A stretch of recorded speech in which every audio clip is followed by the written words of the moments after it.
A billionaire receives an unexpected message from his ex-wife. He thinks it's just another request for help. But what he discovers next changes everything.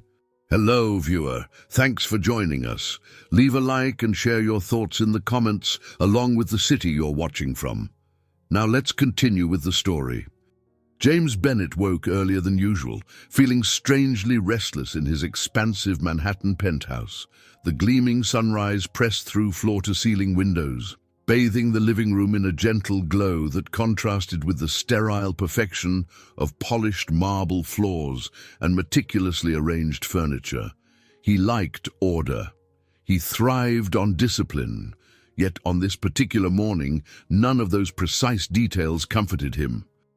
For James, age 45, and at the top of his game as the CEO of Bennett Tech Solutions, order had always been his shield against uncertainty. Each day followed a predetermined schedule, from his personal trainer arriving at 5:30 in the morning to his carefully curated nutrition plan. Even the blend of coffee in his automated espresso machine never varied. He had built his empire by leaving little to chance, embracing the controlled environment of conference rooms, market projections, and sealed business deals. While others might see his life as lonely, he rationalized that solitude was a byproduct of focus. He had chosen success over distraction. At least, that was the story he told himself. That morning, however, a simmering unease disrupted his routine. He took a deep breath and stepped onto his balcony, gazing at the sprawling view of Central Park.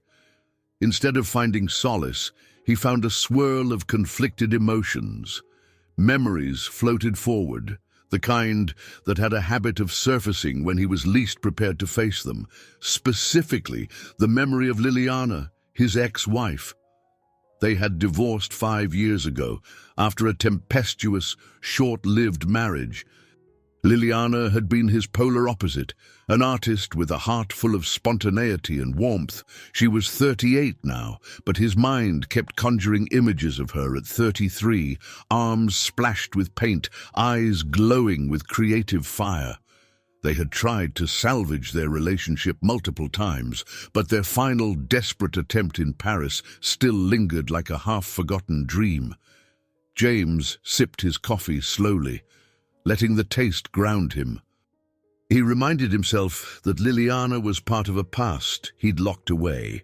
He had chosen to move forward, to bury all the tumultuous feelings in boardrooms and expansions. And he had succeeded in building Bennett Tech Solutions into a juggernaut, particularly after sealing a series of mergers that catapulted the company onto the world stage.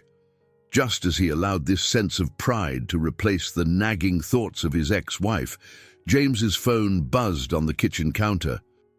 It was unusual for anyone to message him this early, aside from his personal assistant or Andrew Williams, his longtime friend, now 50, and the only person who knew him beyond his corporate persona. With mild curiosity, James reached for the device. The screen displayed a name he never expected to see again. Liliana. His heart skipped a beat. He tried to compose himself with a clearing of his throat, but a surge of tension set in. Why was she contacting him now? After 5 years of utter silence, she had no reason to reach out unless it had something to do with money. The memory of their divorce negotiations flashed in his mind. Liliana had been oddly calm, refusing substantial spousal support, insisting she wanted a clean break. Unlike many in his circle, she never leveraged his wealth to gain anything beyond the final settlement. She simply walked away. He hesitated before opening the message. When he finally tapped the screen, he found only a brief sentence. "We need to talk about that night in Paris." Instantly, the carefully constructed walls around his heart cracked. Was she referring to the last night they spent together? A make-or-break romantic getaway? He had not let himself dwell on it for years. A flurry of questions gripped him. Was this a cryptic scheme to request financial assistance? Did she discover something from their past that required his signature or permission? He locked the phone and paced across the room. Rationality told him to ignore the message. After all, Liliana had made her choice, and so had he. Yet another part of him, the part he rarely allowed to speak, recalled her face that night, heartbreak mingled with hope, a final plea for him to choose their marriage over his relentless pursuit of success. It was a memory he could never entirely shake off. Stepping into the marble-tiled hallway, he paused by a framed photo tucked discreetly on a side table. It was from an award ceremony years ago, with Liliana by his side. She looked radiant, wearing a gentle smile. He remembered how proud she had been that evening, not just of his recognition, but of them, together. The ache in his chest intensified. He clenched his fists, then relaxed them slowly, as if releasing something intangible. James inhaled, trying to dispel the knot tightening in his stomach. Ignoring her message might be simpler, but was it wise? Why would Liliana bring up that night now, of all times? His logical mind insisted there could be countless reasons, none of which he truly wanted to deal with. Yet he found himself typing a cautious reply. "What do you want, Liliana?" He stared at the words, contemplating whether to send them. Suddenly, a wave of doubt crashed over him. Before he could second-guess himself further, he tapped send. With that one action, James felt the first tremor of unease in his pristine world. Whether he liked it or not, Liliana's message had jolted him out of complacency. Standing there, phone in hand, he sensed that whatever was coming next would shatter the careful order he had cultivated and, in a way he couldn't yet comprehend, upend his life forever. Early the next day, James arrived at Bennett Tech Solutions amid the sleek glass and steel that dominated Midtown Manhattan. The bustling lobby, with employees hurrying across polished floors, generally made him feel in command. Today, however, he couldn't shake the memory of Liliana's message from his mind. Her words, "We need to talk about that night in Paris," echoed in every quiet pause. His executive assistant, Yolanda, greeted him with the day's agenda, meticulously organized on a tablet. "Morning, Mr. Bennett," she said in a measured tone. "You have an 8:30 meeting with the product design team, followed by a conference call at 9:30 with the executives in San Francisco." He gave her a curt nod, accepting the schedule. Yet, as Yolanda walked away, he barely noticed her departure. His thoughts remained fixed on his phone. Liliana hadn't responded to his terse question. If she had intended to ask for money, wouldn't she have replied by now? Pushing open the door to his corner office, a modern space framed by panoramic windows, James scanned the skyline. The city pulsed with energy, feeding his usual hunger for success. But as he sank into his chair, he realized the usual thrill felt muted. Suddenly, the clang and clatter of construction outside caught his attention, and he found himself oddly grateful for the distraction. At least the noise forced his mind to focus on the present moment. He decided to look over the latest reports, but found himself reading the same line repeatedly, unable to absorb its meaning. Annoyed, he set the documents aside. The memory of Paris intruded, uninvited. He recalled a candlelit dinner at a hidden bistro, Liliana's gentle laughter, and the final argument in their hotel suite that ended in tears. In the back of his mind, he began to wonder what Liliana wanted him to recall about that pivotal evening. Not long after, Andrew Williams stepped in, closing the office door behind him. Andrew's presence had always been reassuring, a sharp legal mind. Yes, but also a friend who had witnessed James's rise from ambitious graduate to billionaire entrepreneur. His tall frame and calm demeanor often tempered James's more impulsive tendencies. "You seem off your game," Andrew observed, settling into a chair opposite the desk. "Everything all right?" James hesitated, feeling reluctant to expose any vulnerability. "I got a message from Liliana," he said finally, keeping his tone even.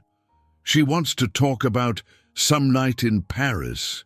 Andrew raised an eyebrow. "That's cryptic, but it must be important enough for her to reach out after all this time." James shrugged, trying to appear indifferent. "I suspect she needs help, though it's odd she hasn't spelled it out." "She was never the type to ask for anything without reason." Andrew leaned forward, tenting his fingers thoughtfully. 5 years is a long time. People change. Maybe she's changed too. James exhaled, feeling the tension in his shoulders. "Whatever it is, I can't let it disrupt my focus right now. I have crucial deals in the pipeline. We're about to finalize negotiations with Blackwell Industries.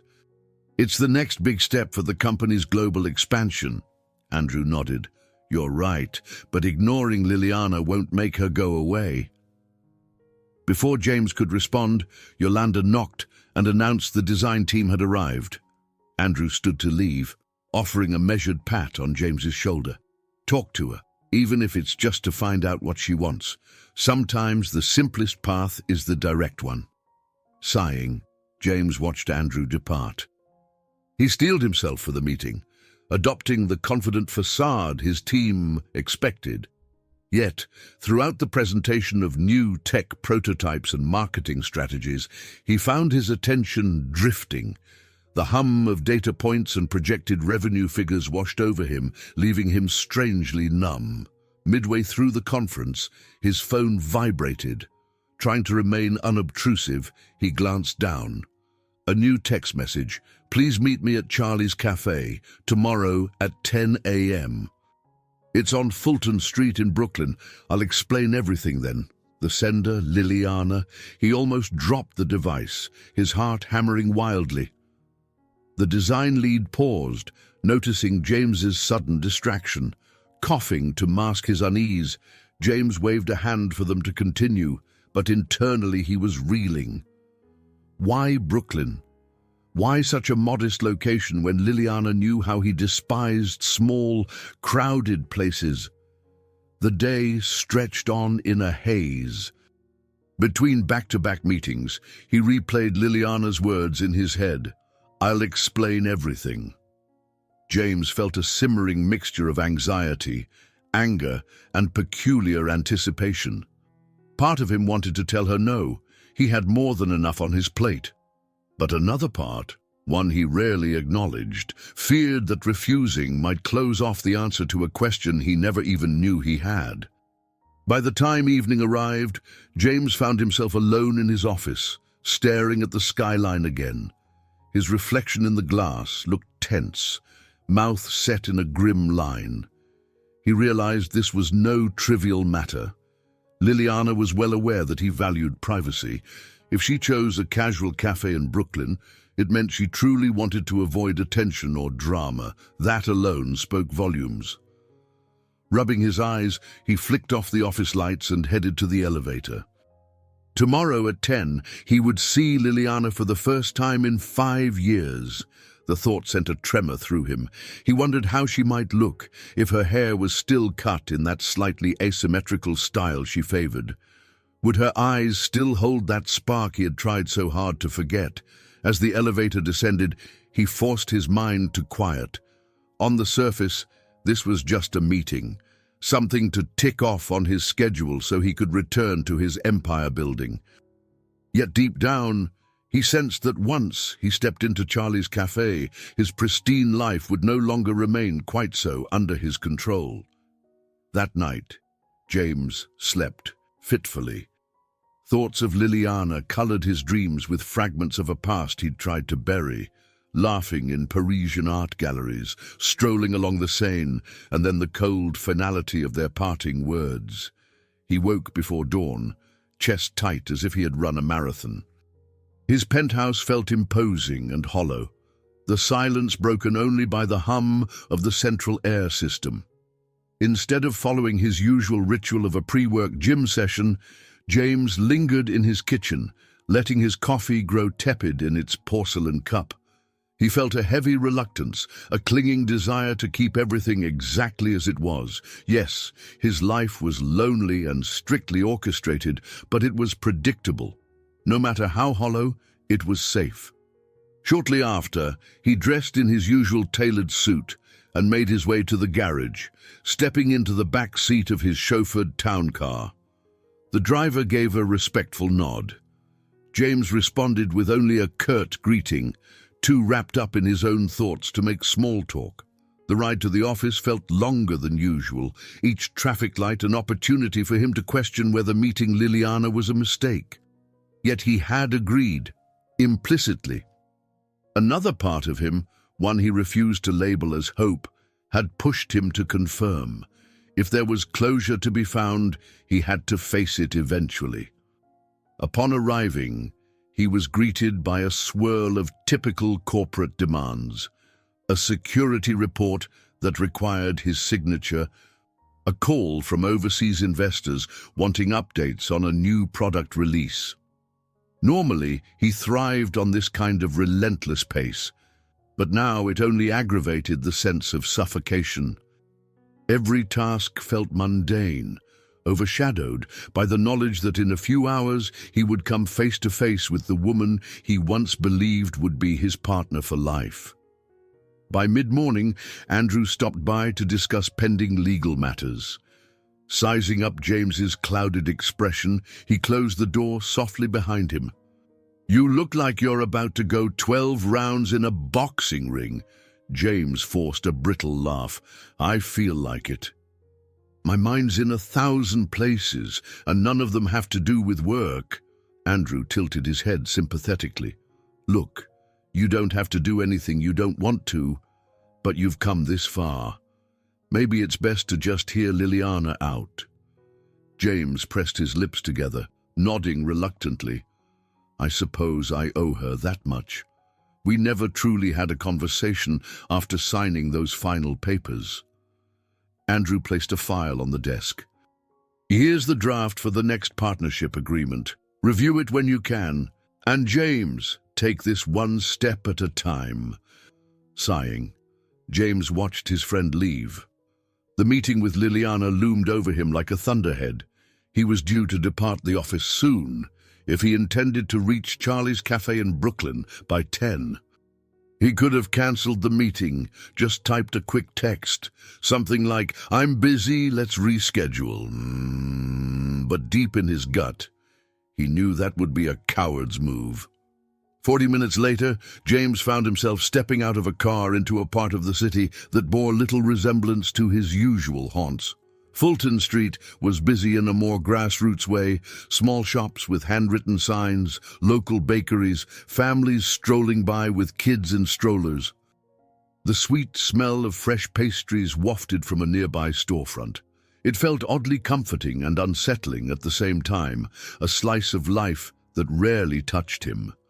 He spotted the cafe's modest sign and realized how incongruous he must look. A powerful billionaire in an impeccably tailored suit, standing on a worn sidewalk in front of an unremarkable brick building. For a moment, he debated just turning around and returning to his chauffeur.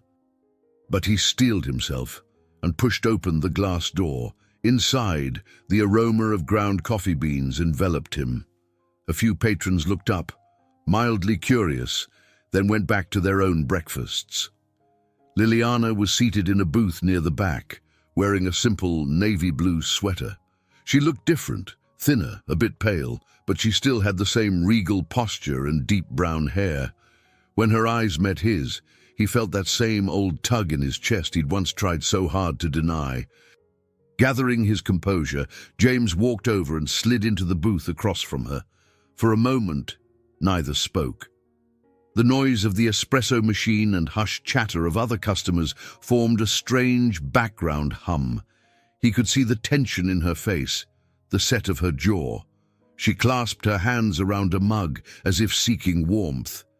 "Liliana," he said at last, voice low, "you look well." She offered a fleeting smile. "I guess that's a kind way to put it. Her gaze dropped to the steam rising from her coffee. "Thank you for coming." James nodded, unsure what to say. A waitress appeared briefly, and he ordered a black coffee, barely registering his own words. The hush that followed weighed heavily. Summoning courage, he fixed his attention on her. "Your message mentioned Paris," he managed. "I admit I'm curious why that night matters all these years later." Liliana hesitated. He noticed the faint tremor of her lips before she spoke. "There's no easy way to say this, James, but we do need to talk about that last night we spent together, just before everything ended." He swallowed, his chest tight. "What about it?" Her eyes flicked up, brimming with a mix of resolve and anxiety. "Just listen carefully, please, because what I'm about to tell you will change everything." James felt the urge to protest that nothing could truly change his life now. He was set in his path. But something in her voice silenced him. He nodded, bracing himself. The old fear of emotional vulnerability surged, but he forced it down. He wasn't the same man as 5 years ago, at least he hoped so. Whatever Liliana had to reveal, he would hear her out. Because deep inside, he suspected that once he walked away from this cafe, there would be no turning back. Liliana took a moment to steady herself. James could see her knuckles whitening against the coffee mug. The cafe's mellow chatter seemed distant as he waited for her to speak, every instinct telling him to guard his emotions, brace for the worst. His logical mind conjured a dozen possibilities: money, illness, betrayal. Yet her demeanor suggested something far more profound. Finally, she spoke in a measured tone, each word clearly chosen.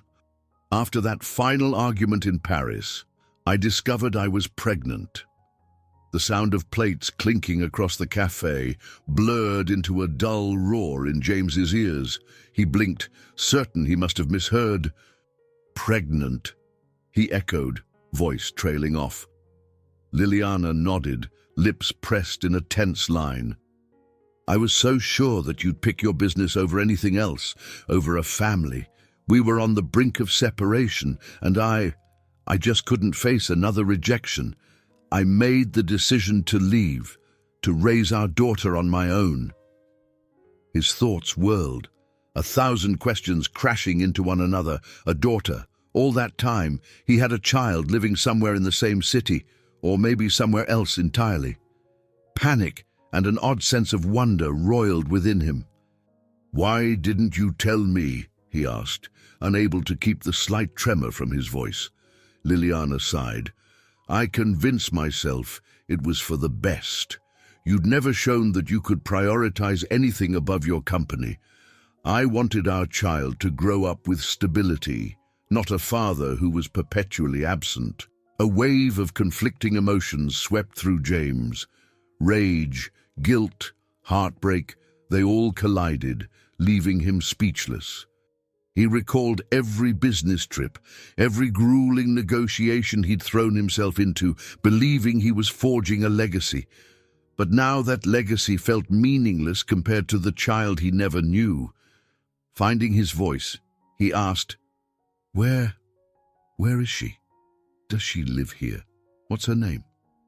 "Sophie," Liliana replied, her expression softening momentarily. "She's 4. She lives with me, in a small apartment near Prospect Park." She glanced away for a beat. "She has your eyes, James, green like summer leaves." He rubbed a hand over his face, trying to absorb the jarring truth. "Why now? Why tell me after all these years?" Liliana took another breath, mustering courage. "Because I'm sick. I was diagnosed with cancer, ovarian, 8 months ago. The treatments are intense. I'll need more aggressive sessions soon. I can't take care of Sophie by myself during that time." A rush of protective instinct surged through him, mingled with sorrow. "Cancer, Liliana, I'm so sorry." It felt woefully inadequate, a hollow phrase, but he meant it sincerely. He stared at her slim face, noticing the shadows around her eyes. She had always been radiant, full of an artistic spirit that drew people in. Now she looked as though life had weighed her down, though her gaze still held a quiet determination. She nodded faintly, accepting his words. "I've tried to manage on my own, but it's getting harder every day.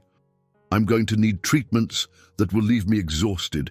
And Sophie, she's already picking up on my fatigue. She's just a child, James. She deserves to have someone strong around." A pang of guilt cut through him, sharper than anything he'd felt in years. "I'll help," he said, his voice resolute. "Whatever you need, medical bills, a better place to stay, let me arrange it. I'll provide everything." She shook her head gently. "It's not about money. It's about you. Sophie doesn't need some faceless benefactor. She needs a father, someone who cares enough to be there in person, not just send checks." He swallowed hard, recalling how often he'd tried to fix problems by writing a check. It was what he knew best, throwing money at an issue until it vanished. But in the face of fatherhood and serious illness, that approach felt pathetically insufficient. He struggled to formulate an answer. "I can be there, but I also have a massive enterprise to run, deals in motion. I can't just—" Liliana lifted a hand, her tone shifting to a touch more exasperated. "I'm not asking you to drop everything and vanish from your world. But I do need to know if you can give Sophie and me some real commitment, even if it's not perfect. I'm preparing for the worst in my treatment, James. It might get ugly." He stared down at the table. The old, familiar tug-of-war erupted within him. He had always prided himself on controlling every aspect of his life. Now, faced with a daughter he had never met and an ex-wife who was gravely ill, he couldn't simply rely on strategy or negotiation. For the first time, he feared that no matter what he chose, someone or something important would slip through his fingers. He looked back up into Liliana's eyes. "I want to meet Sophie," he said, voice tentative yet firm. "I want to see her, to understand who she is. If we're doing this, I should start there." Liliana's tense features softened. Relief mingled with apprehension in her expression. "All right. Let's take it step by step." In the muted light of the cafe, James felt the weight of his decision press down on him. He had given Liliana his word, though he still had no clue how he would balance fatherhood, the demands of a multinational corporation, and the emotional upheaval that came from reopening old wounds. A swirl of conflicting thoughts taunted him. Could he truly be a parent? Would Liliana's treatment derail the final pieces of his carefully curated empire? Yet the choice felt inevitable. The moral conflict was clear. He would either rise to the challenge or risk losing what little chance he had at forging a meaningful bond with his daughter, and perhaps, in the process, finally discovering the deeper meaning his life had always lacked. James left the cafe, feeling as though an invisible weight now lay across his shoulders. The Manhattan skyline loomed in the distance, shimmering with midday light. He phoned his driver to pick him up, then stood against the building's faded brick exterior, wrestling with the whirlwind of thoughts that threatened to consume him. Liliana had asked him to come by her apartment the following afternoon to meet Sophie. The prospect both unsettled and intrigued him. He had never interacted meaningfully with a child before. Certainly, he donated to countless pediatric charities, shaking hands for photo ops, but that was different, formal, distant. This was personal, unbelievably so. When his car finally arrived, he slid into the back seat, instructed his driver to take him home rather than the office. For once, James found himself unwilling to face the swirl of corporate responsibilities. He needed space to think. Staring out the window at the passing streets, he marveled at the everyday scenes, parents walking hand in hand with children, an elderly couple chatting on a bench. These small human moments carried a weight he had long overlooked. By the time he reached his penthouse, the sun hung low in the sky. Rather than calling his assistant or checking his messages, he loosened his tie and wandered to the window, gazing at the city lights beginning to flicker on. How many times had he congratulated himself for his single-minded drive, believing that forging a corporate legacy justified every personal sacrifice? Now, the thought that he had a 4-year-old daughter, someone who might need him in a far more profound way, unraveled the confidence he'd spent years building. Determined to get some clarity, he reached for his phone and dialed Andrew. Within minutes, Andrew agreed to come over, sensing the urgency in James's voice. The doorbell rang half an hour later, and James welcomed his friend into the spacious living room, where they sat on the leather couch near a minimalist fireplace. Andrew leaned forward, concern etched across his features. "You sounded rattled on the phone. Is this about Liliana?" James let out a heavy sigh. "She just told me we have a daughter, Sophie. She's 4, and Liliana is really sick. Cancer." He paused, absorbing the gravity of those words as if for the first time. Andrew's eyes widened. He looked momentarily lost for words. "My God, I'm sorry. That's a lot to take in." "Tell me about it," James muttered, raking a hand through his hair. "Everything I thought I knew is suddenly different." Andrew glanced around the impeccably curated space. "What do you plan on doing?" James stared into the dormant fireplace. "I told Liliana I'd help. She doesn't want my money. She wants me to actually be there. I'm supposed to meet Sophie tomorrow." Andrew nodded, a thoughtful glint in his eyes. "You know, maybe it's exactly what you need. You've always been driven, but you've also, well, you've pushed people away." James gave a short laugh devoid of humor. "That's a polite way of calling me a workaholic hermit." Andrew shrugged. "Call it what you want. But if Liliana's health is on the line and a child is involved, it may be time to reevaluate your priorities." They lapsed into silence. James heard the steady hum of traffic below. Finally, Andrew spoke again. "This is a real chance to build something meaningful beyond corporate dominance. Don't waste it." That night, James found little sleep. When he finally did drift off, he dreamed of holding a small hand in his, yet every time he looked down, he couldn't see the child's face clearly. He awoke in the pale morning light, heart pounding, mind swirling with anticipation and dread about meeting Sophie. By midday, he found himself standing outside Liliana's apartment building, a modest red brick structure near Prospect Park. The faint aroma of freshly cut grass from a nearby patch of lawn lingered in the air. Nervous energy coursed through him as he stared at the brass apartment buzzer. Liliana answered the door, her expression a mixture of fatigue and guarded hope. She was dressed casually, looking more like the vivacious artist he once knew, despite a slight pallor to her skin. The apartment was small but warm. A few colorful paintings adorned the walls, some likely her own work.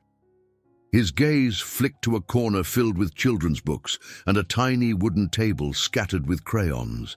Then he saw Sophie. She peered from behind Liliana's legs, clutching a small stuffed rabbit with one ear partially frayed. James's breath caught in his throat. The child's hair was dark and softly curled, but her bright green eyes were unmistakably his. In those curious wide eyes, James recognized a reflection of his own gaze in the mirror, yet softer, unguarded. Liliana knelt beside Sophie. "Sweetheart," she said gently, "this is James. He's your father." A quiet hush stretched in the living room. Sophie studied James, her grip on the rabbit tightening. His heart thundered. He was painfully aware that the next moments mattered more than any billion-dollar negotiation he'd ever led. Summoning the warmth he rarely showed in public, James crouched down to Sophie's eye level. "Hi, Sophie," he said softly, managing a small smile. "It's nice to meet you." For a second, the girl didn't move. Then she shuffled forward a step. "Hi," she whispered, her voice barely audible. The gravity of that single word struck James harder than any boardroom victory. He realized that she, for all his successes, he had never truly felt so vulnerable or so invested in making something right. As Liliana watched them, eyes glistening with unshed tears, James offered Sophie his hand, and in that innocent gesture, her small fingers curling into his, he sensed the beginning of a journey that would change his life in ways he could scarcely imagine. By the time James stepped out of Liliana's apartment building, the autumn sun was drifting behind the trees, painting the sky with shades of orange and lavender. He couldn't recall a single day in his career that had felt quite as significant as this one. Meeting Sophie, his own daughter, had upended everything he thought he knew about himself. Despite the swirling intensity of that revelation, he couldn't deny a strange surge of hope. Perhaps, for once in his life, he was about to do something that truly mattered beyond the boardroom. Still, a current of uncertainty ran through him, as if he were standing on the brink of an abyss. He pulled his phone from his pocket and, without much forethought, dialed Andrew's number. Though Andrew was his attorney, he had also become one of the few people James trusted implicitly. "Good evening," Andrew greeted. "How did it go?" James hesitated, trying to encapsulate the day's tidal wave of emotion into a coherent response. "I met her, Sophie. I'm still trying to process it all. She looked at me like I was a stranger, which I guess I am." He paused, exhaling slowly. "I don't know how to be a father, Andrew. I've spent years shutting people out so I could focus on building my company. Now I find out I have a 4-year-old who needs me." Andrew's voice softened. "You won't have all the answers on day 1 or day 10, but you can't treat this like a merger. There's no tidy contract to sign and finalize. It's a relationship that grows with time, patience, and genuine presence." James halted on the sidewalk, absorbing Andrew's words as traffic bustled around him. "I'm not sure I have the skills for that," he admitted, recalling the awkwardness he felt when trying to talk to Sophie, how he hadn't known what to say or do. "You have the capacity," Andrew said firmly. "You just need to let yourself care. Let yourself be vulnerable. That's the real challenge, my friend." James ended the call feeling slightly more anchored. Andrew was right. Becoming a father demanded far more than financial support or logistical planning. It required something intangible, emotional commitment. The next morning, James arrived at Bennett Tech Solutions and found Andrew in his office, leafing through a stack of documents. They agreed to tackle pressing legal matters, but the atmosphere in the room felt different, less formal. Andrew had always known James's business side. Now he was witnessing a personal transformation that neither of them could quite define. "So," Andrew began, setting the files aside, "you asked me to gather some information on family law, just in case." James nodded, slipping off his suit jacket and hanging it over his chair. "I want to be prepared. Liliana's asked me to help, so I might need official guardianship if her health worsens. I'm not saying we need to formalize everything today, but I want to know my options." Andrew reached for a legal pad. "I understand. You're looking to create a safety net for Sophie." James leaned forward. "Exactly. I don't want her drifting through the system if Liliana's condition takes a turn for the worse. Liliana might trust me in principle, but the law can be complicated." Andrew scribbled a few notes, then looked up. "Of course. However, you should keep in mind what Liliana truly wants. She may not want you to rush into court filings. She might be looking for something more meaningful, your consistent presence." James rubbed his temples. "You're right. If I approach this like a transaction, I'll end up alienating both Liliana and Sophie." He paused, gathering his thoughts. "I'll talk to Liliana before we put anything down on paper, But in the meantime, how do I even... He faltered, struggling to phrase his question. How do I learn to be a father? Andrew released a quiet laugh, though his tone was warm. No manual exists, but maybe you should speak to someone who has navigated a similar path. You need an advisor for fatherhood, not just corporate expansions. James sat quietly, letting the idea settle. He realized that despite Andrew's unwavering support, Andrew wasn't a parent himself. Another guide might be beneficial. A name came to mind, Miss Anderson. She was an older neighbor Liliana had once mentioned, someone who'd been a kind of surrogate grandmother to Sophie. Perhaps Ms. Anderson could help him grasp the everyday details of childcare and emotional nurturing. It was a humbling realization. James Bennett, the billionaire mogul, seeking counsel on how to hold a child's hand or read a bedtime story. Before Andrew left, he gave James a measured look. You're crossing into unfamiliar territory, but you're not alone, remember that. With that final note, Andrew handed him the folder of legal summaries and stepped out. Left alone in his office, James felt the weight of new responsibility pressing on him. Liliana's illness, Sophie's sudden presence in his life, and the demands of his global enterprise converged, threatening to overwhelm him. Yet a small spark within him felt alive. For the first time in years, he was more than a man chasing profits. He was stepping onto a path that required heart over calculation, and oddly enough, that filled him with a cautious sense of possibility. James glanced at the cityscape through the window.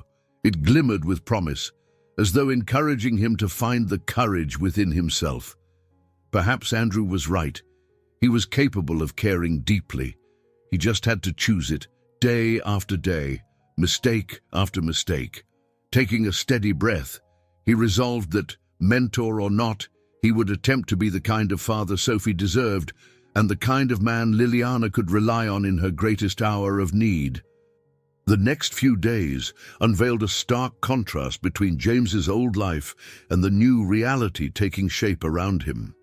For years, he had thrived on relentless structure, investor calls at dawn, product development meetings that spilled into late nights. The sense of control had been both his armor and his identity. Now, with Sophie's existence shaping his perspective, he found himself questioning every priority. On a crisp morning, James stood before his board of directors, discussing the status of a major deal with Blackwell Industries. PowerPoints glowed on the screen, showcasing projections of synergy and market dominance if the fusion proceeded. As he spoke, his words carried their usual confident cadence, but beneath the surface, his mind drifted to Sophie's curious green eyes and Liliana's fragile health. One of the board members, a no-nonsense woman named Catherine Park, eyed James skeptically once the presentation ended. "Mr. Bennett," she began, "this is a vital moment for our company. We need to ensure your full availability. The negotiations with Blackwell will demand travel and a near-constant presence. Are you still able to dedicate yourself entirely?" He cleared his throat, knowing the truth would rattle them. "I have some personal obligations arising, but I'm prepared to handle both. We'll structure a team to manage day-to-day tasks if I need to step away." An uneasy hush settled over the conference table. For a man known to be obsessively present, James's casual mention of stepping away from the helm was practically unheard of, yet he refused to elaborate. His private life was his own, and the board didn't need every detail. After the meeting, Catherine approached him alone. "James, if you don't mind me being blunt, you've always been laser-focused on the company.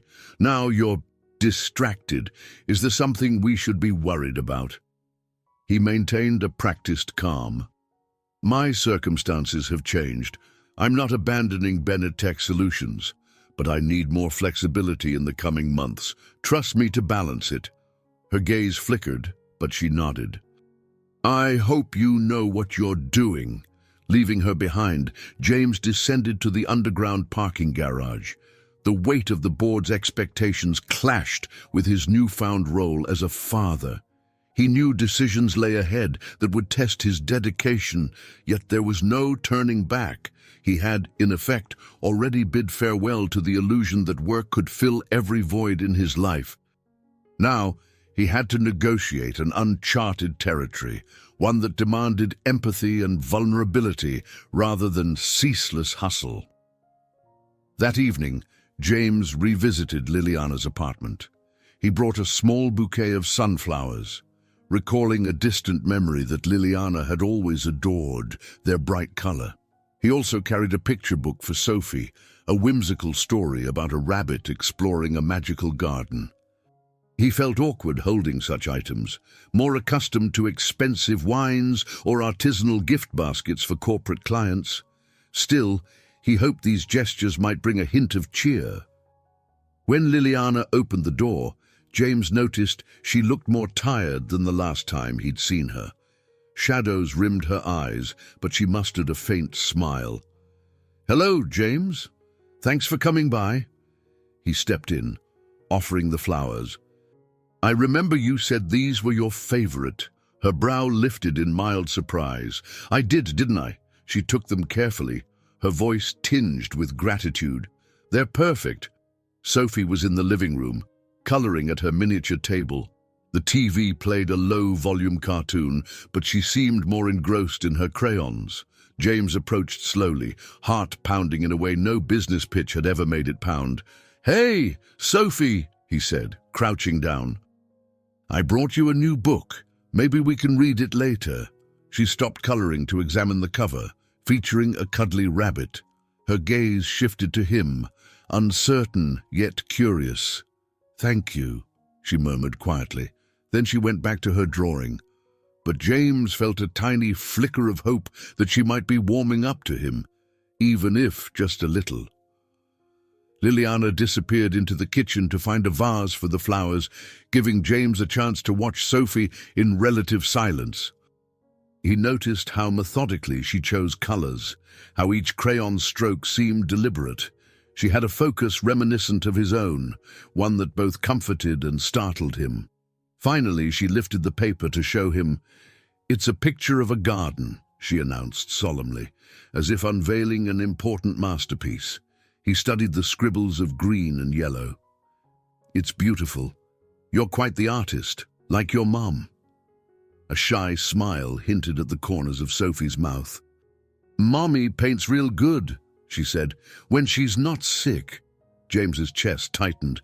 "Your mum's going to get better," he said quietly, though a part of him feared he was making a promise he couldn't guarantee.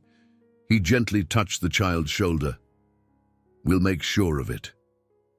Liliana returned, placing the sunflowers on a small table. She sat down heavily on the couch, motioning for James to join her. He complied, the cushions dipping under his weight.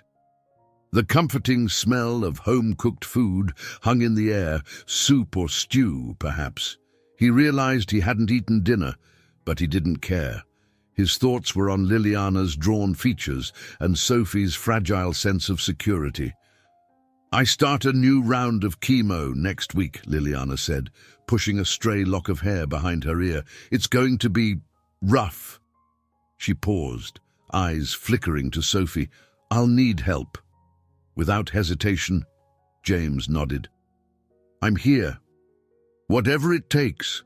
In that moment, he sensed he was stepping irrevocably away from the life he once knew, crossing a threshold toward deeper responsibility.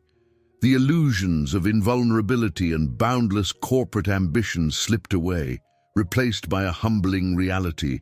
He was a father and an ex-husband to a woman fighting for her life, and no matter the risks to his business, he couldn't walk away from them now.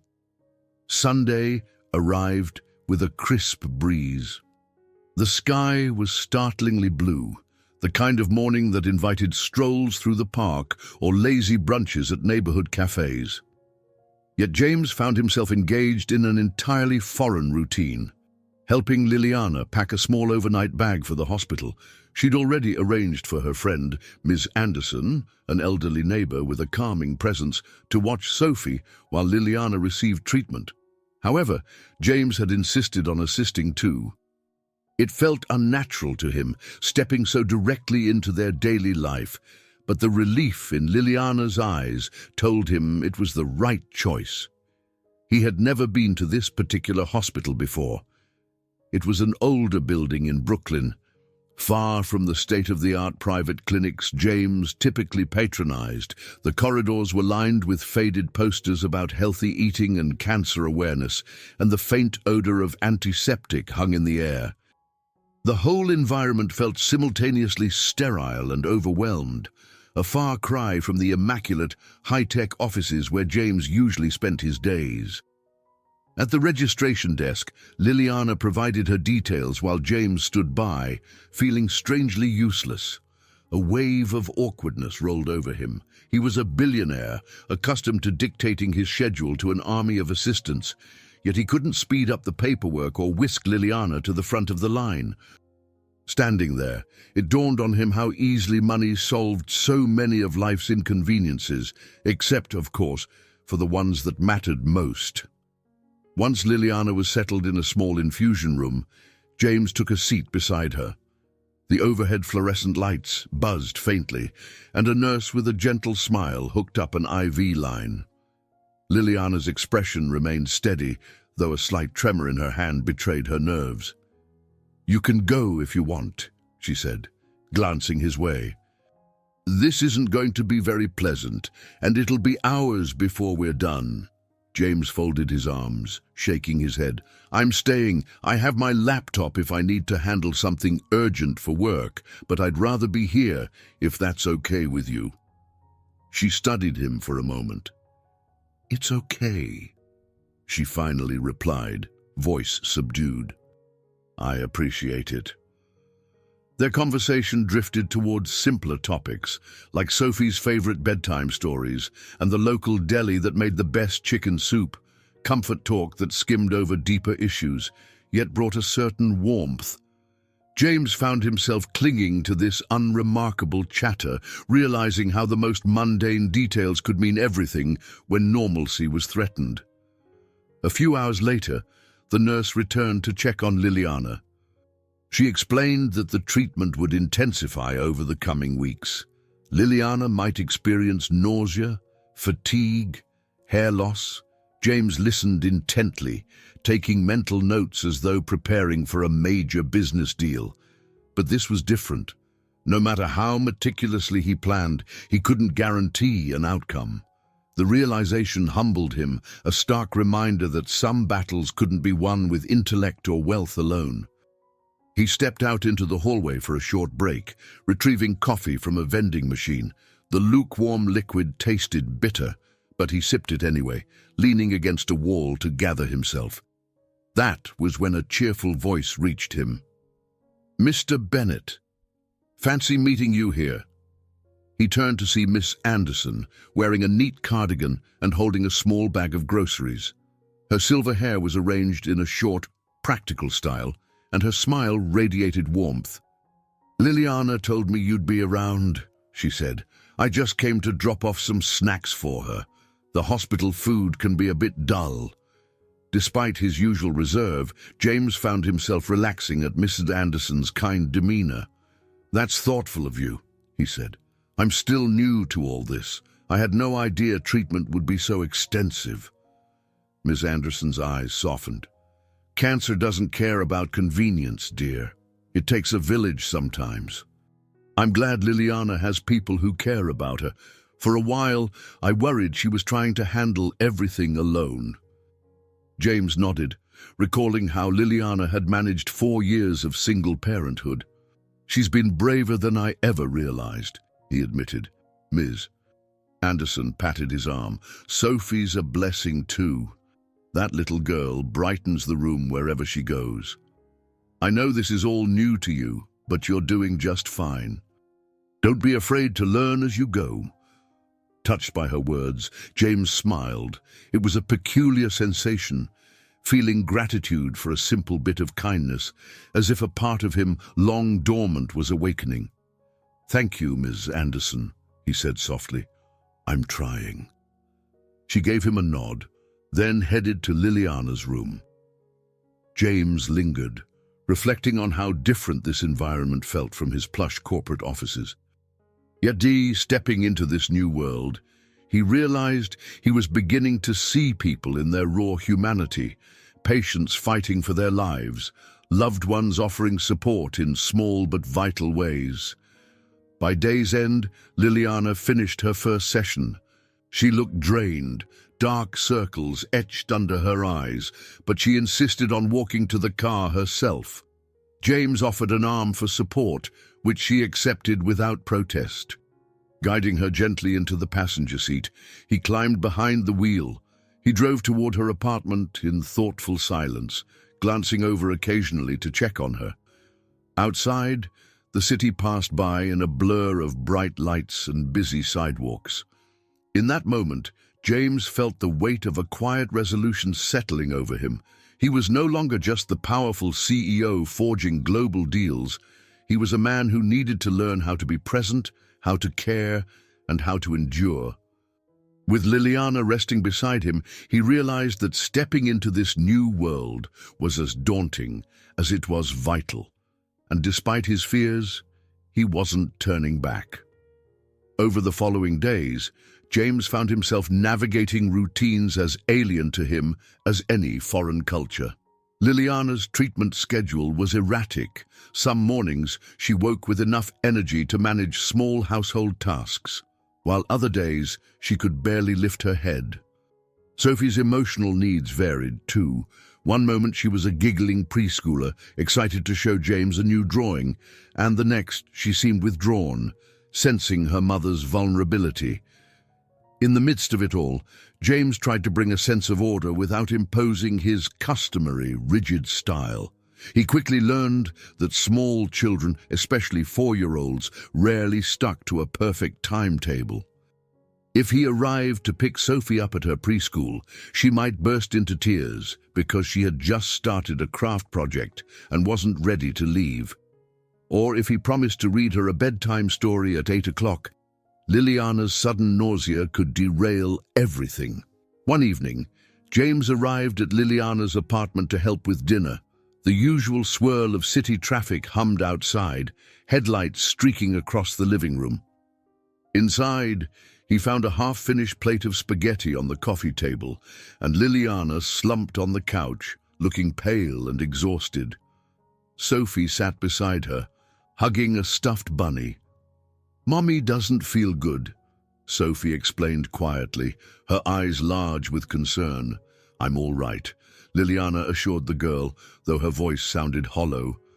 She forced a faint smile at James. "Long day at the hospital. Could you help her get ready for bed?" James's heart twisted at Liliana's fatigue. He gave a reassuring nod. "Of course. I'll take care of it."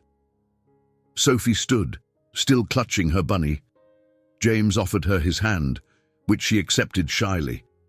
He felt the light pressure of her tiny fingers and realized how delicate this entire situation was. Together, they walked to her room, a small, cheerful space covered in crayon artwork and stuffed animals. "Do you want to change into your pajamas first?" James asked, trying to remember how his friends with children usually did these things. Sophie nodded. She retrieved a pair of polka-dot pajamas from a dresser, then paused. "Mommy usually helps me," she whispered. James took a breath. "I know, she's resting, but I'm here now. We can figure this out together." He helped her unbutton her top and navigate the pajamas. His movements were awkward at first. Sophie giggled when the sleeve got stuck, and James found himself laughing too, grateful for the moment of levity. After she was dressed, he sat with her on the edge of the bed, which was adorned with a soft quilt and a few plush toys. "Which bedtime story do you like?" he asked gently. She pointed to a short stack of picture books on a small shelf. "That one," she decided, picking a colorful volume about a family of bears. He carefully read the story, using different voices for each character. He'd never thought himself capable of such a performance, but seeing Sophie's face light up with every page was surprisingly rewarding. By the time he reached the final line, her eyes were drooping. James set the book aside, tucking her beneath the covers. "Good night, Sophie," he whispered. She yawned, snuggling her bunny close. "Night-night." Then, with her eyes half closed, she added, "Are you going to stay with Mommy?" A soft pang hit him. "Yes," he answered. "I'll make sure she's all right." Sophie nodded, already drifting into sleep. James watched her for a moment, marveling at how trusting she was. A few weeks ago, he hadn't known she existed.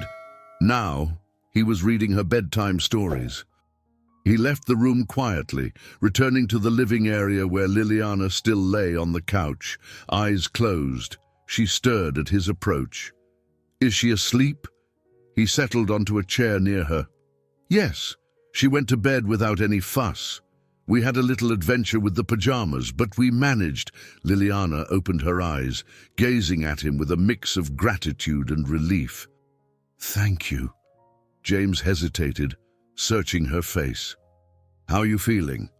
"Better, now that I'm not on my feet," she murmured, attempting a thin smile.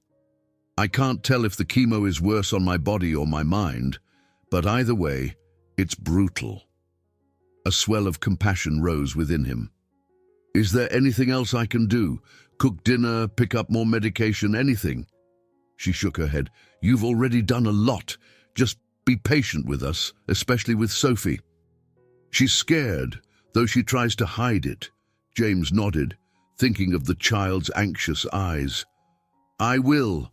I promise." Liliana shifted on the couch, exhaling shakily. "I should have told you sooner about her. I was afraid you'd reject us." "Maybe I would have, back then," he admitted quietly, "but not now." She studied him, assessing the sincerity in his gaze. Then she extended a hand, and he took it gently, as if sealing a silent agreement. No further words passed between them, but the moment felt significant. He was adapting, however clumsily, into a new role, a reality that demanded both humility and courage. And for once, the sense of responsibility filling his chest didn't feel like a burden. It felt like the closest thing to purpose he'd ever known. Early the next morning, James realized he needed support beyond Andrew's legal counsel. Parenting and caregiving for Liliana required day-to-day know-how he simply didn't possess. Recalling Miss Anderson's warmth, James decided to visit her for guidance. After dropping Sophie at preschool, he drove a few blocks to Miss Anderson's brownstone, a cozy building on a tree-lined street. The older woman greeted him with a welcoming smile. "Come in, dear." "I was just making tea." In her living room, doilies graced the arms of overstuffed chairs, and family photos lined the mantel. The atmosphere radiated comfort in a way James wasn't used to. He was more familiar with glass desks and abstract art. Yet the moment he sank into one of the chairs, he felt himself relax. Miss Anderson handed him a floral-patterned teacup. "Now, how can I help you today?" James sipped the hot liquid, letting the gentle warmth soothe his nerves.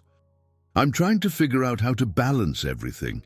Sophie, Liliana's treatments, my company. I've never done this before, and I feel—" He paused, searching for the right word. "Inadequate." Her kind eyes observed him. "No one's born knowing how to be a parent or how to deal with illness. You learn through small steps, mistakes, and forgiveness. If you need practical tips, I can certainly share a few." She proceeded to give him simple but valuable advice. Maintain routines for Sophie. Be patient with her moods, and ensure Liliana got proper nutrition post-chemo. They spoke for nearly an hour, covering everything from bedtime routines to local health resources. At one point, Ms. Anderson patted his hand. "Remember, It's not about perfection. It's about being present, doing your best. James felt an unexpected lump in his throat. "I appreciate your help," he said, voice slightly thick with emotion. "Liliana and Sophie are counting on me." Ms. Anderson's expression turned gentle. "They are, but that doesn't mean you have to face this alone. Your friend Andrew, me, maybe even other parents at Sophie's preschool, we can all be allies if you let us." Realizing how quickly he defaulted to handling problems solo, James nodded. He was used to being the leader, the problem solver. But in this domain, collaboration was not just beneficial, it was necessary. Leaving Miss Anderson's home, James felt a flicker of reassurance. He could do this if he accepted the support of those willing to help. That notion lingered in his mind as he drove to the office, running through a mental checklist of tasks. Amid strategies for corporate growth, he slipped in new personal reminders. Pick up Sophie by 5, call Liliana's oncologist to verify next week's schedule, check if Mrs. Anderson could help on days he had urgent business. Later that afternoon, James met Andrew for lunch at a quiet bistro near the Bennett tech offices. Over plates of grilled salmon and roasted vegetables, they discussed the looming partnership with Blackwell Industries. Andrew pulled out his tablet, showing the updated terms. "They want a meeting in London next month," he explained, lowering his voice slightly. "A final pitch session, followed by a signing if all goes well." James frowned, mentally juggling the idea of being away for multiple days. "That's not great timing," he muttered. "Liliana's next chemo round might coincide with that." Andrew nodded, understanding the conflict. "You can delegate. Your executives can handle preliminary talks. Then you can join via video conference. But if the London trip is essential, we need a contingency plan for Sophie and Liliana's care." James exhaled slowly. His old self would have jumped on the opportunity to close a multi-billion-dollar partnership. No questions asked. But everything was different now. "I won't risk leaving them stranded," he said firmly.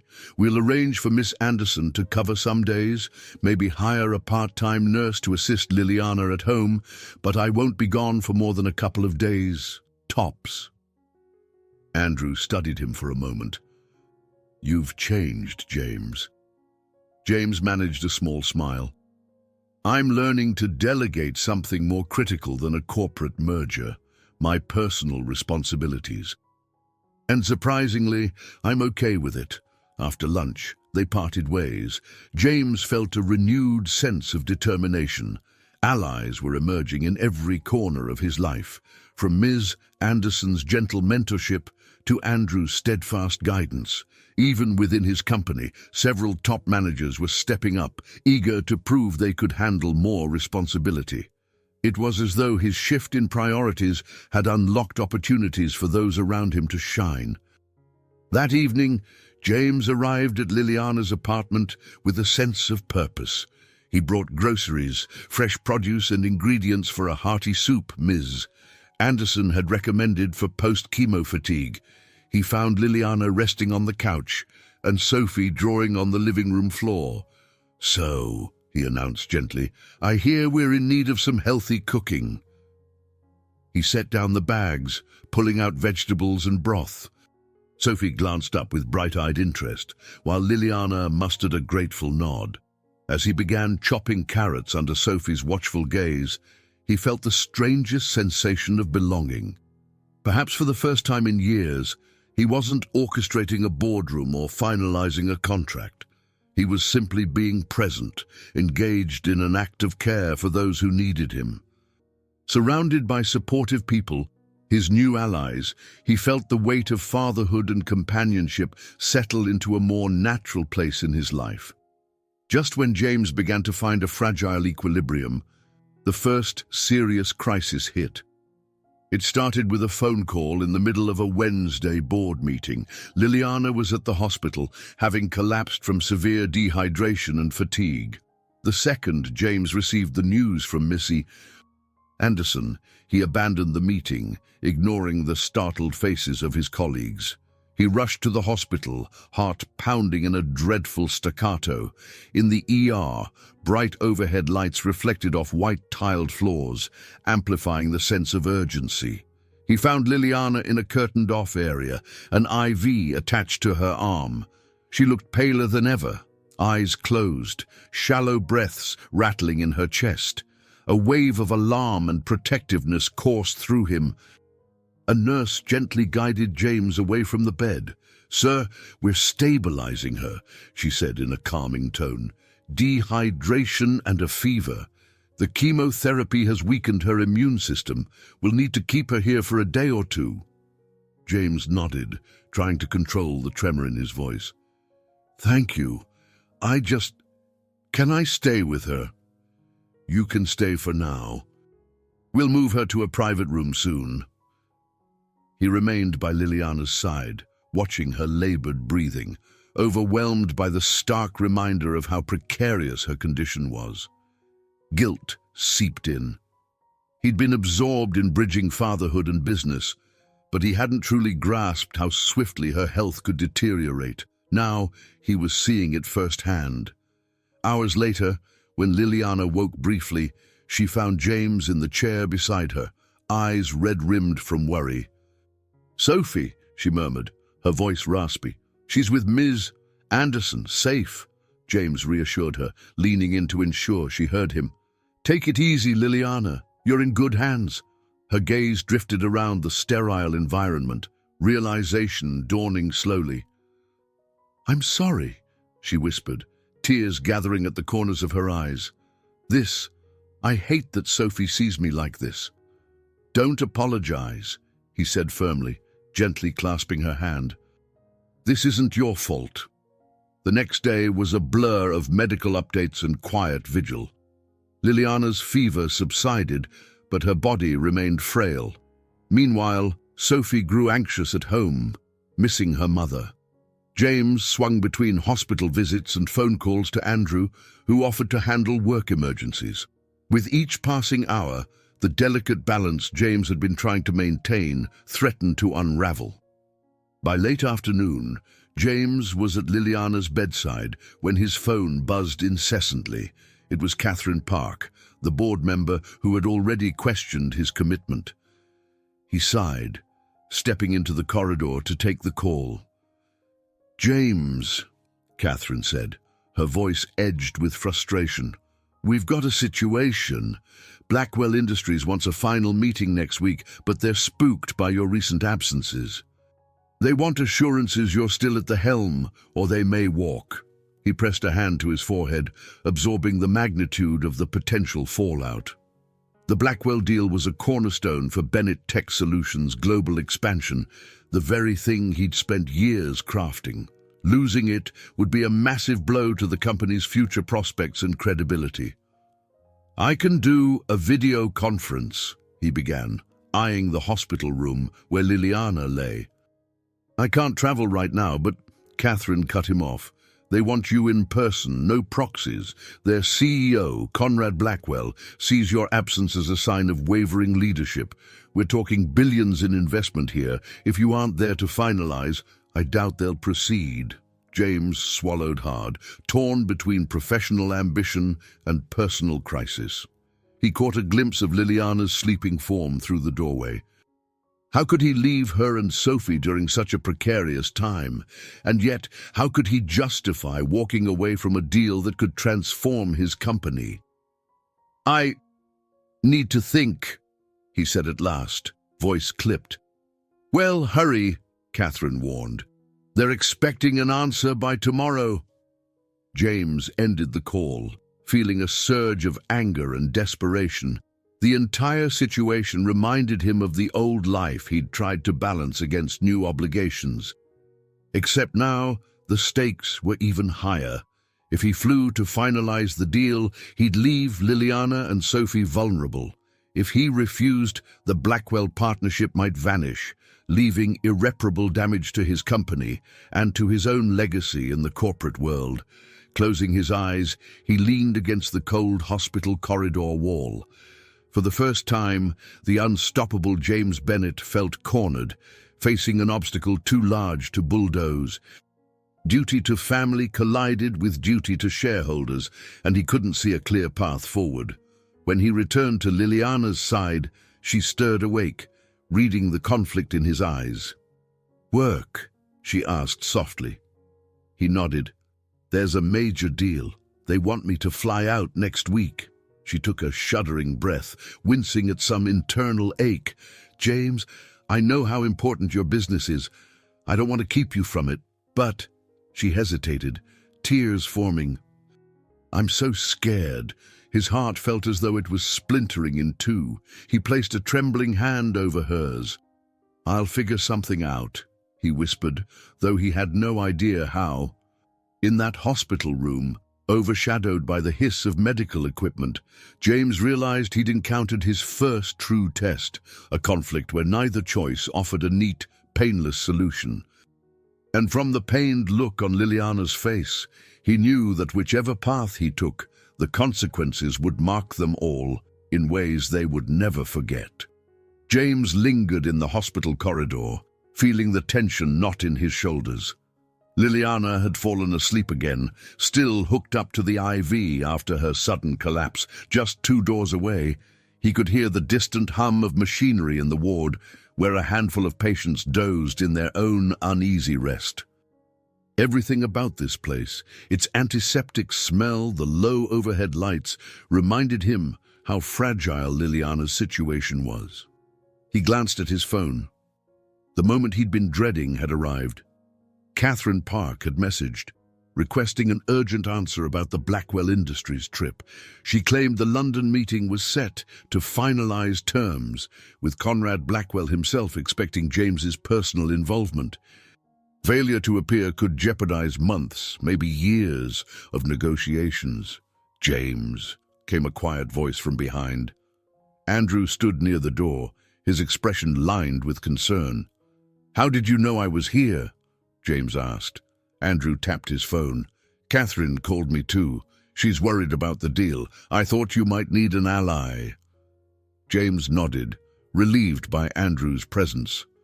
Together, they walked a few steps away from Liliana's room for privacy. His voice sounded hollow when he spoke.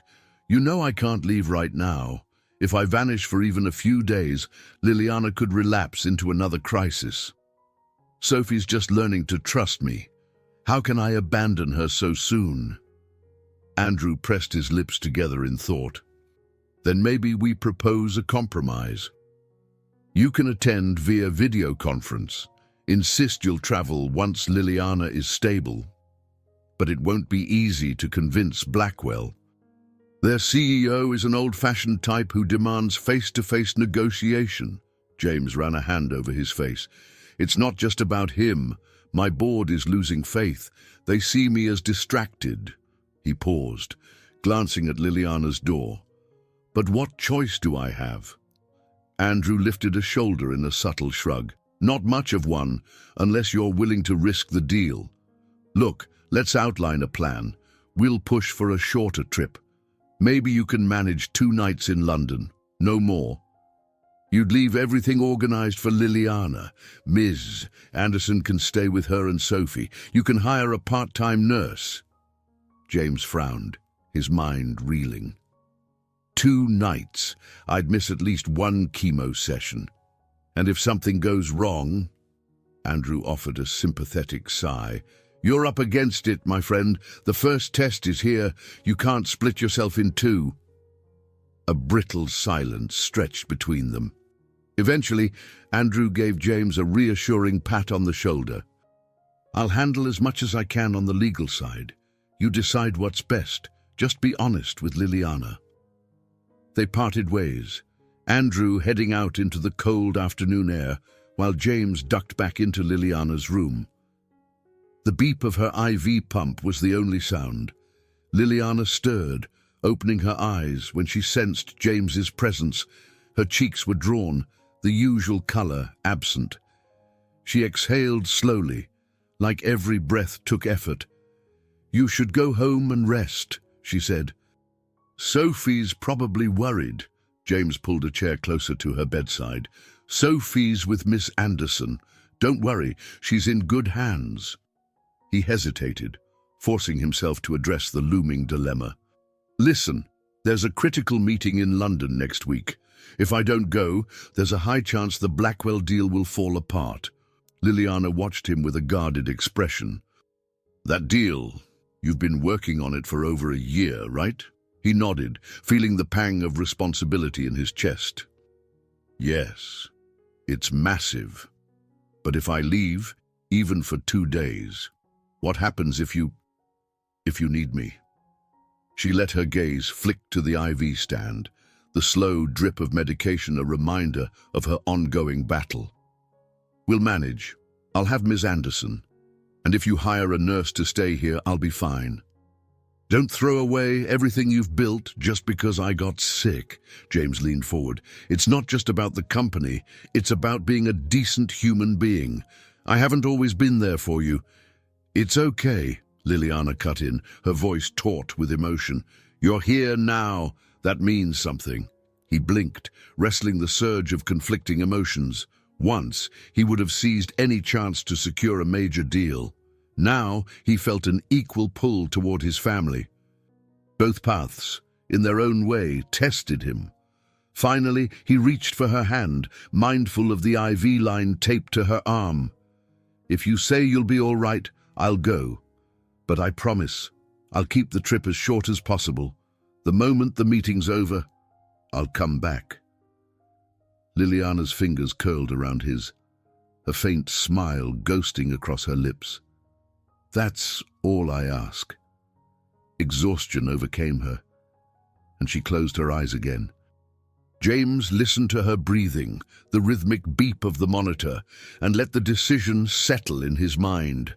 He'd do what was necessary to preserve the deal briefly, yet return in a heartbeat if needed. This was his test, to bend without breaking, to prove he could juggle both roles. Despite his trembling uncertainty, he resolved to try. In the ensuing days, James worked feverishly to set up a support network for Liliana and Sophie. He poured resources into hiring an experienced home nurse, Marcia Greenfield, a middle-aged woman with a soothing voice and a calm demeanor. Mrs. Anderson kindly agreed to fill any gaps in childcare. She was retired, after all, and had a soft spot for Sophie. Meanwhile, Andrew handled the legalities behind the scenes, quickly drafting short-term care documents that would allow James to make medical decisions on Liliana's behalf if her condition worsened. It wasn't a full custody arrangement, but it offered a level of security. James felt a tinge of relief having a plan in place, though a part of him cringed at how formal it all sounded. On a crisp afternoon before his flight, he picked Sophie up from preschool. She trotted to him, pigtails bouncing, hugging her bunny tightly. "Hi," she said, voice shy but warming up with familiarity. James held out his hand, guiding her to the car. "How was your day?" "I painted a unicorn," she replied with a proud tilt of her chin. "Can I show you?" "Absolutely," he assured, suppressing the swirl of anxiety about leaving for London. He forced himself to focus on Sophie, to relish the ordinary conversation. Once they arrived at Liliana's apartment, Sophie darted inside, rummaging through her backpack for the painting. James found Liliana dozing on the couch, looking fragile but composed enough to greet him with a small smile. Marcia, the nurse, stood watchfully by, offering James a polite nod. "Her fever's down," Marcia reported softly. "She has more energy today." "That's good," he replied, inhaling a quiet sense of relief. After exchanging a few more details, Marcia left James and Liliana alone in the living room. Liliana watched him remove his coat, her gaze sweeping over his expensive suit. "When do you leave?" "First thing in the morning," he said, tugging at his tie. "Flight's at 6. I'll be in London for 2 nights, maybe 3 if negotiations drag out." She nodded, folding her hands in her lap. "Thank you for arranging everything. "Marcia, Ms. Anderson, I know it must cost a small fortune." He offered a small shrug. "Money's not the issue. I just want to be sure you're safe." Liliana seemed ready to say more, but Sophie bounded into the room, waving a painting covered in bold colors. A rainbow arched over a gleeful unicorn with a crooked horn. James crouched down to admire it, sensing Liliana's gaze on them. "This is amazing," he said, ruffling Sophie's hair gently. Sophie smiled wide. "Mommy likes it too. I'm going to put it on the fridge." Liliana mustered a gentle grin. "We're running out of space, but we'll make room." The moment filled James with a sense of simple joy, yet it also reminded him of what he stood to lose if he mishandled the balance between family and business. Exhaustion weighed on him, heavier than any corporate pressure he'd known. He realized he was fighting two wars, one to keep his company on track and another to ensure his family didn't slip through the cracks. Later that evening, after putting Sophie to bed, James hovered by Liliana's bedroom door. She looked up from the pillows. A soft lamp cast shadows across her pale features, highlighting the worry etched in her eyes. "I hate that you have to go," she admitted, voice trembling just a little. He stepped closer, heart twisting with guilt. "I promise I'll make it quick. If something happens—" "I know," she interrupted gently. "You'll come back." "I believe you." Her quiet confidence was both reassuring and heartbreaking. James reached out, briefly brushing the back of his hand against her cheek. "Get some rest," he said, voice hushed. Liliana nodded, her eyes glinting with unshed tears. She didn't voice the obvious fear that her health might decline and he wouldn't be there to hold things together. Just before leaving, James found Marcia in the living room, flipping through a medical chart. "If anything changes, anything at all, you call me immediately," he instructed, scribbling down the name of his London hotel and his personal cell number. "Time difference or not, I'll answer." Marcia placed a reassuring hand on his arm. "Liliana's in good hands, Mr. Bennett. You do what you must for your work, and we'll handle things here."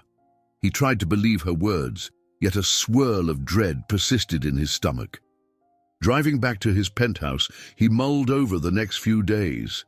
Powerful business executives in polished conference rooms, Conrad Blackwell's penetrating stare as they hammered out final terms. James realized that while he might close the deal, an invisible clock would tick in the back of his mind every second he was away from Liliana and Sophie. That night, he tossed and turned, caught in an internal battle. Had he changed enough to truly balance these responsibilities? Or was he simply fooling himself, thinking he could juggle a crucial negotiation while his ex-wife battled cancer and a 4-year-old daughter waited for him to come home? Unable to quell the anxiety, he rose before dawn, dressed in a crisp suit, and boarded the flight, hoping in that fragile dawn light he was making the right decision. Landing in London felt surreal. The bustling Heathrow terminal, with its barrage of announcements and rushing travelers, provided a stark contrast to the quiet hospital corridors he'd left behind. James had reserved a luxury suite at a 5-star hotel, standard procedure for a man of his position, but the grandeur did nothing to ease his mind. Every time he checked his phone, he half expected a message from Marcia or Miss Anderson bearing dire news. Day 1 of negotiations with Conrad Blackwell proved more challenging than expected. Gathered in a sleek conference room on the 40th floor of a modern high-rise, James found himself seated across from a tall, silver-haired gentleman with incisive blue eyes that seemed to appraise every nuance. "As we finalize this merger," Conrad began, adjusting his gold cufflinks, "we need your unwavering commitment, Bennett Tech Solutions included. The global market is volatile, and we must move decisively." James nodded, trying to match the man's intense demeanor. Yet, each statement brought an edge of tension. Conrad pressed for deeper integration than initially agreed, aiming to restructure certain departments within Bennett Tech Solutions. James sensed that Conrad aimed to exploit any sign of weakness. Perhaps he'd heard rumors that James was distracted by personal matters. They broke for lunch, and James stepped into the corridor, phone already in hand. A few missed calls flashed on the screen, and his heart lurched. He dialed Marcia immediately, ducking into a private alcove. "Mr. Bennett," Marcia greeted. Her voice carried a note of fatigue. "Liliana's coping all right, but she's had more severe nausea today. Sophie's worried. She cried for you this morning, asking when you'd be back." A pang of guilt struck him. "Is Liliana stable?" "Yes, for the moment." James closed his eyes, relief and regret warring inside him. "Keep me updated on every development. I'll fly out as soon as we wrap here." He ended the call, shoulders sagging.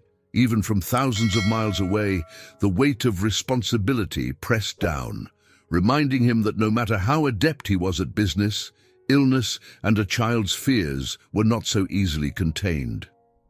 That afternoon, negotiations took a turn for the worse. Conrad demanded a final signing by the next day, pushing an accelerated timeline. "We can't afford delays," he said. "If you need more time, perhaps this partnership isn't as beneficial as we thought." James's composure nearly cracked.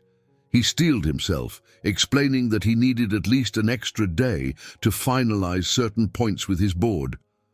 Conrad's expression hardened.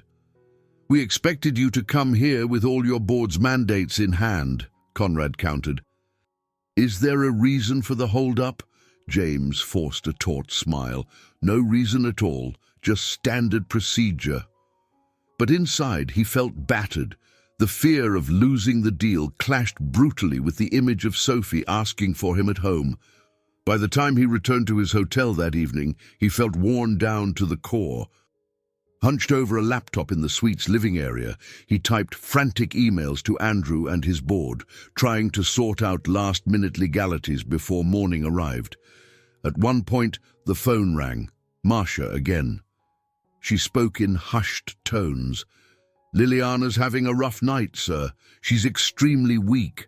I'm considering taking her back to the hospital if her vitals drop any further." James gripped the edge of the desk. "Tell her I'll be home soon, tomorrow if possible. Just keep her stable, please." He ended the call feeling helpless. Never had he resented his role as a CEO quite as much as he did in that moment. The walls of the opulent suite seemed to close in. Guilt gnawed at him. He had once prided himself on compartmentalization, on sealing away personal concerns while forging success. Now he realized that approach was failing him. Life refused to be boxed neatly in separate corners. Late that night, he paced the room, mind racing. Sophie needed him. Liliana might need hospitalization. And Conrad Blackwell expected James to finalize a multi-billion-dollar partnership by sunrise. An excruciating dilemma formed. Walk away from the deal, to rush home, or stay just a bit longer, potentially losing precious time if Liliana's condition worsened. Wearily, he sank into the sofa, loosening his tie. If he lost the partnership, the board might lose faith in him altogether. The company could take a massive financial hit. But if he lost Liliana, or if she deteriorated while he was gone, the toll would be immeasurable, and not in dollars and cents. Clenching his jaw, James made a decision he'd never imagined making before. He would do whatever it took to secure the final signature by morning, no matter how long the night. After that, he would be on the next flight back, even if it meant leaving the board to handle any aftermath. Right now, each hour felt like an enemy, ticking away possibilities for Liliana's recovery. As much as he hated playing into Conrad's pressured timeline, returning to New York was all that truly mattered. The following day began with an early breakfast meeting in Conrad Blackwell's executive suite. The morning sky was still tinged with pale gray when James arrived. He forced himself to project composure, a crisp suit and unwavering gaze, hiding the restless night he'd just endured. Conrad eyed him with caution, as though gauging if James was truly up for the final push. "All right, Bennett," he said, tapping a thick contract folder. "We've made our positions clear. Are you prepared to sign on behalf of Bennett Tech Solutions today?" James's response carried a quiet resolve. "Yes, provided you honor the terms we negotiated last night." A tension-laden negotiation ensued. The two men and their respective teams refined contract language, sparred over closing clauses, and hammered out concessions.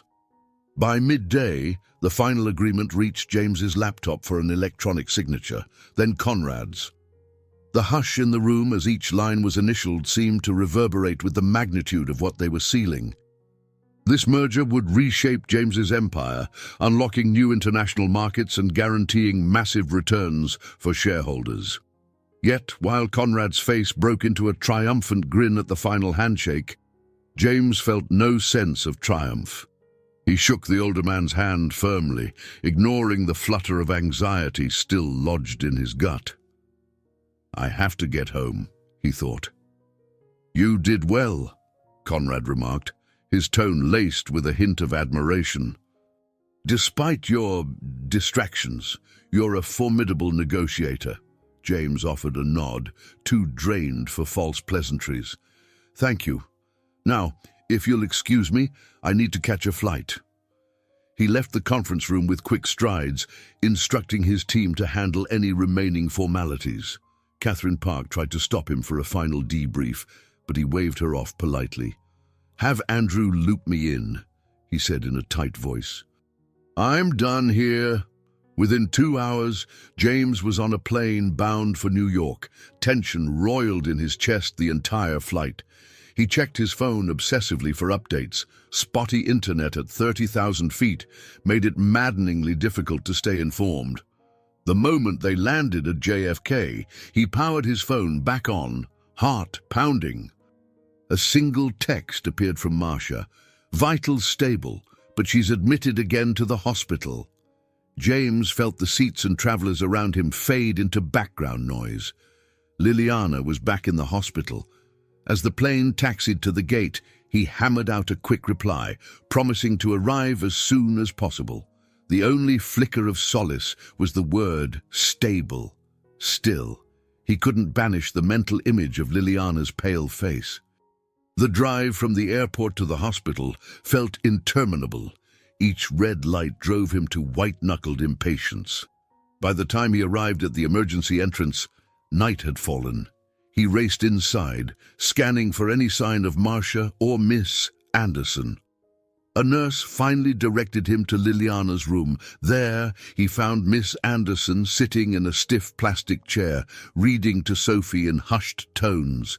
Sophie clutched her bunny, eyes wet with tears. The child turned at the sound of footsteps, and seeing James, she stood, face crumpling in a fresh wave of emotion. "Where were you?" Sophie asked, her voice trembling. "Mommy was so sick." James felt the sting of guilt like a punch. He crouched down and gathered her into a gentle hug. "I'm sorry, I had to go away for work, but I'm here now." Sophie's arms clung to his shoulders, and he sensed the depth of her fear. "Ms. Anderson quietly patted the girl's back, her own eyes reflecting sympathy. "She was brave," Ms. Anderson murmured, "but it's been a rough day." Liliana was vomiting so much she became dehydrated again. James forced himself to stand, crossing the room to the bed where Liliana lay.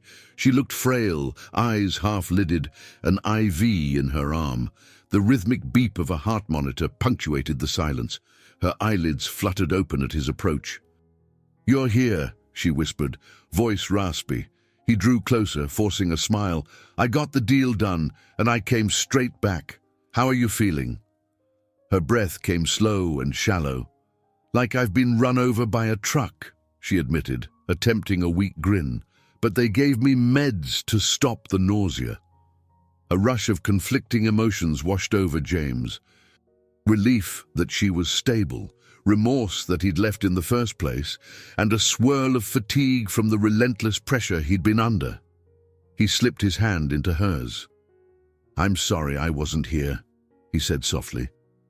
"It's okay," she replied, though her eyes glimmered with the sadness of someone who'd felt alone when she needed comfort most. At least Sophie was here. Ms. Anderson, too. He nodded, guilt stabbing deeper. He'd achieved a milestone for his company, but at the cost of leaving Liliana in her darkest hour. Kneeling by her bed, he pressed his forehead briefly against the back of her hand, feeling the coolness of her skin.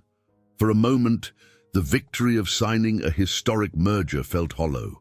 What was another $1 billion compared to the weight of Liliana's pain and Sophie's tears? He remembered Conrad's approving handshake, the adrenaline of sealing the deal. Now none of that could match the simple act of being present for someone he loved. The contrast between boardroom success and human need had never felt so stark or so devastatingly real. The hospital room became a home base for James over the next few days. He managed phone calls and email updates from the hallway, refusing to stray far from Liliana's side. Nurses came and went with fresh IVs, checking vitals, adjusting medication. Sophie spent her hours drawing pictures on a small table set up near the bed, alternating between crayons and worried glances at her mother.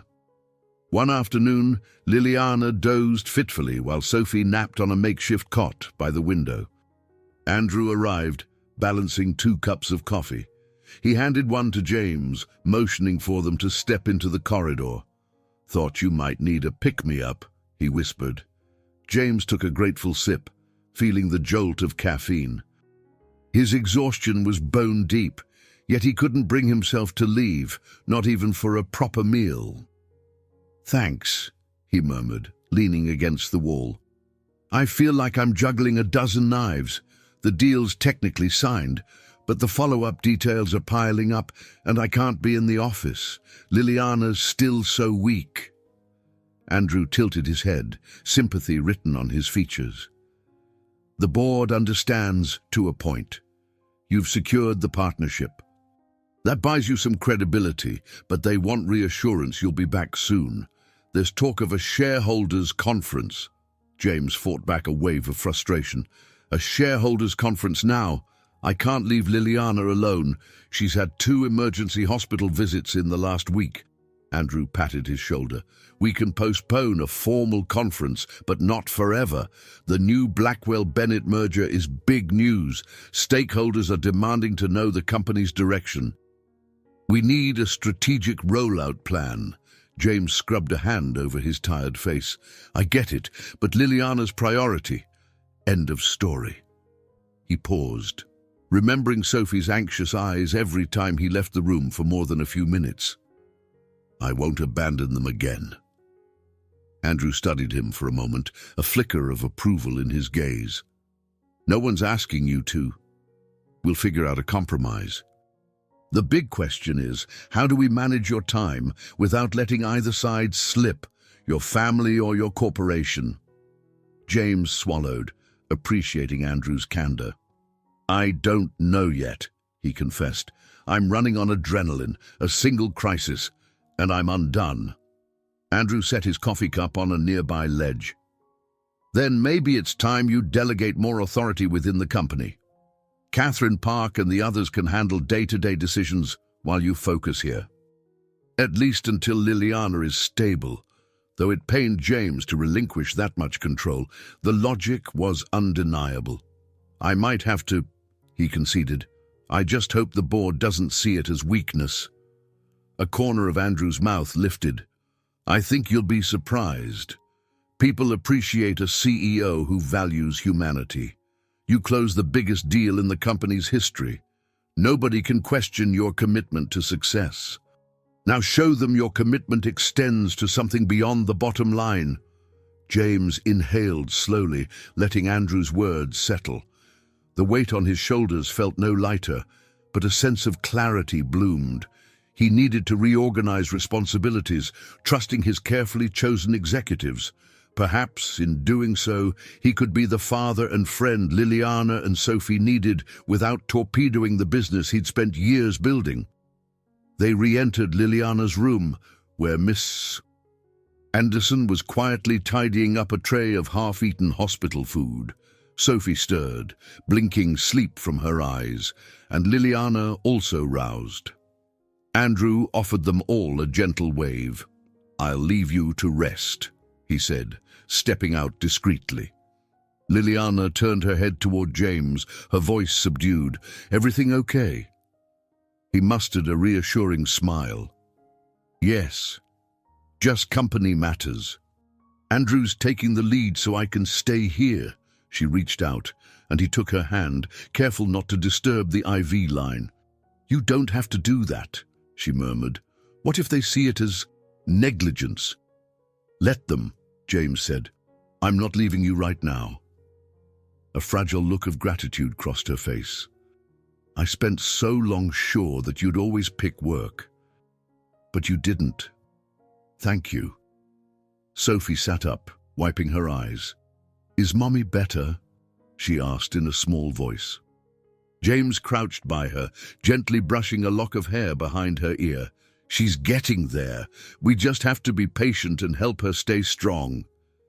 The girl nodded, hugging her bunny. "Okay." In that small room, James felt the escalating pressure more acutely than ever. The next phase of Liliana's treatment loomed, an even harsher round of chemotherapy. The newly minted partnership with Blackwell demanded strategic oversight. Sophie needed a steady father figure. He could sense a climactic trial forming on the horizon, something that would demand every ounce of commitment and courage he had left. Yet, for the first time, he believed he might endure whatever was coming. Not because of his business acumen, but because he finally understood that real success meant standing by the people you care about, no matter how daunting the challenge. As he gently squeezed Liliana's hand, feeling Sophie's small shoulder lean against him, he braced himself for the central test. It was no longer about conquering the business world alone. It was about conquering his own fear of losing what truly mattered, and discovering if he had the strength to save it. For several weeks, James maintained a delicate balancing act that tested him in every conceivable way. Liliana had settled into a private room at the hospital for her next round of chemotherapy. Sophie split her time between Miss Anderson's comforting brownstone and the hospital's waiting area, coloring pictures or watching cartoons on a tablet. Meanwhile, Bennett Tech Solutions was transitioning into the newly formed Blackwell-Bennett partnership, demanding near-constant oversight. Despite the relentless strain, James held steady until a grave setback struck without warning. Late one evening, Liliana's doctor summoned him for an urgent conversation. A petite woman in her early 50s, Dr. Nguyen, guided James into a dimly lit consultation room, her expression grave. "We've detected some abnormalities in Liliana's recent scans," Dr. Nguyen explained, pointing to images on a monitor. "The cancer cells are proving more aggressive than we initially thought. We need to escalate her treatment, possibly moving to a more experimental protocol." The news landed like a punch to his gut. Experimental, meaning there are no guarantees it'll work.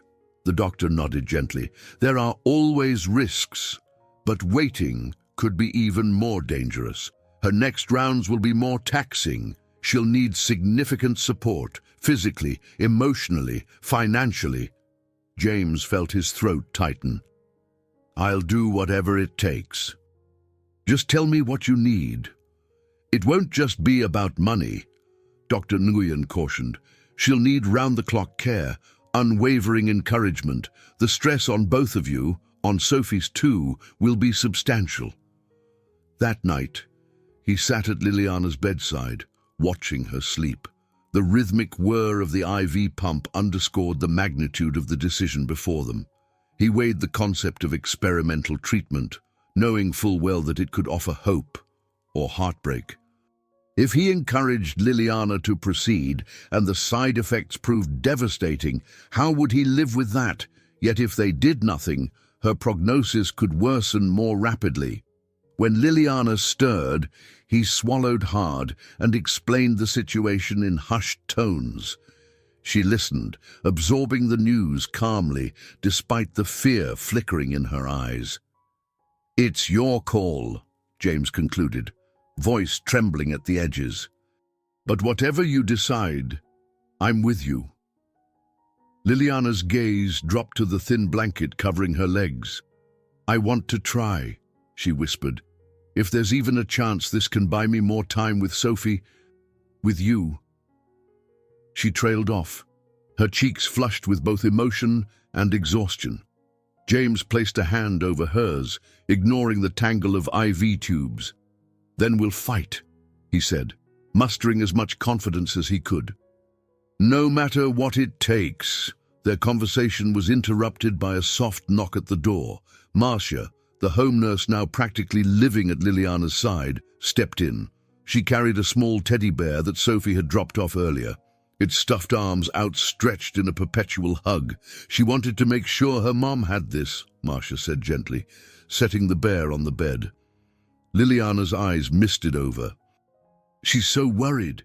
James looked from the teddy bear to Liliana's face, sorrow slicing through him.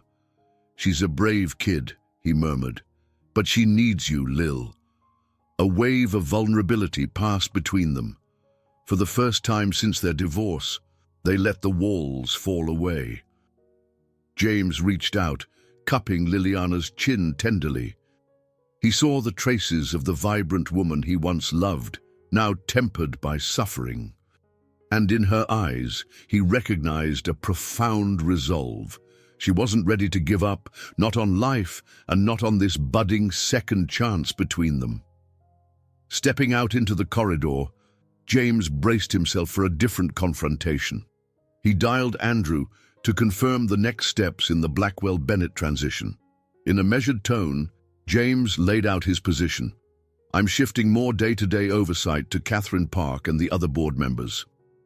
Liliana's treatment escalates tomorrow. I won't be in the office for a while." Andrew's reply carried a subdued mix of concern and approval. "We'll manage, James. Just do what you have to do." Hanging up, James felt a surge of contradictory emotions: fear, guilt, and fierce determination. If the supreme ordeal was truly upon them, he would face it head-on. For all his corporate mastery, this was a battle that demanded more than any business strategy. Love, hope, and a willingness to share Liliana's burden would be his only weapons. He returned to the room, heart pounding, finding Liliana awake and reaching for the teddy bear. He eased onto the bed's edge, taking her hand once more.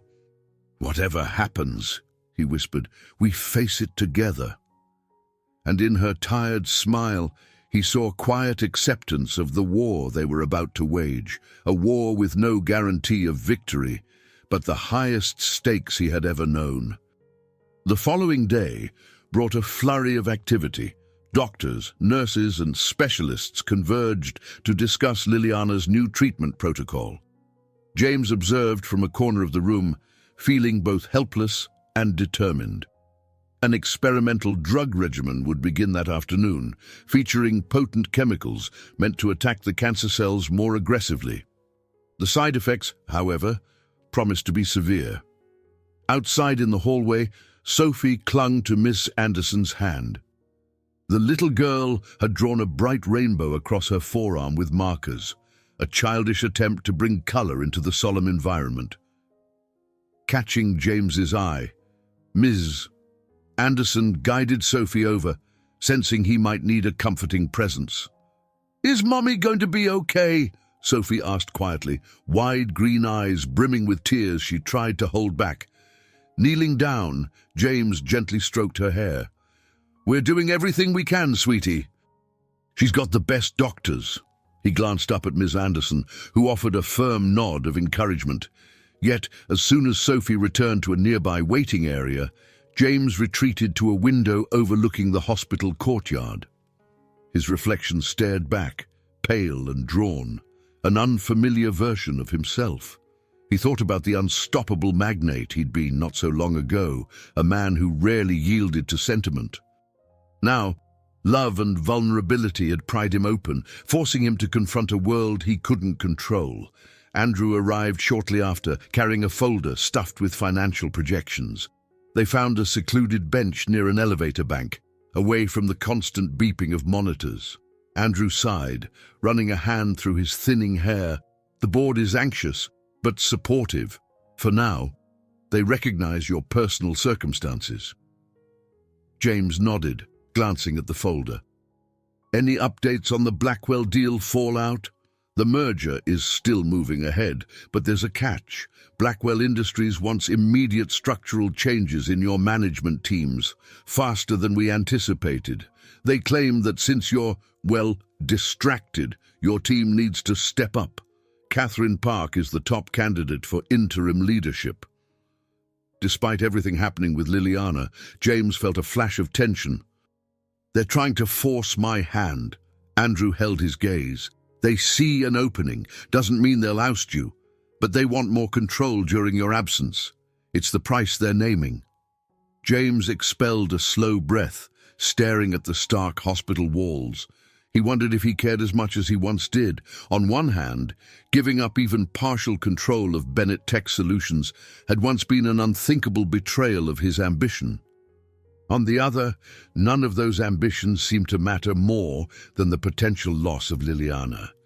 He rubbed his forehead, a dull ache forming. "All right," he said at length. "Tell them I'll agree to an interim arrangement.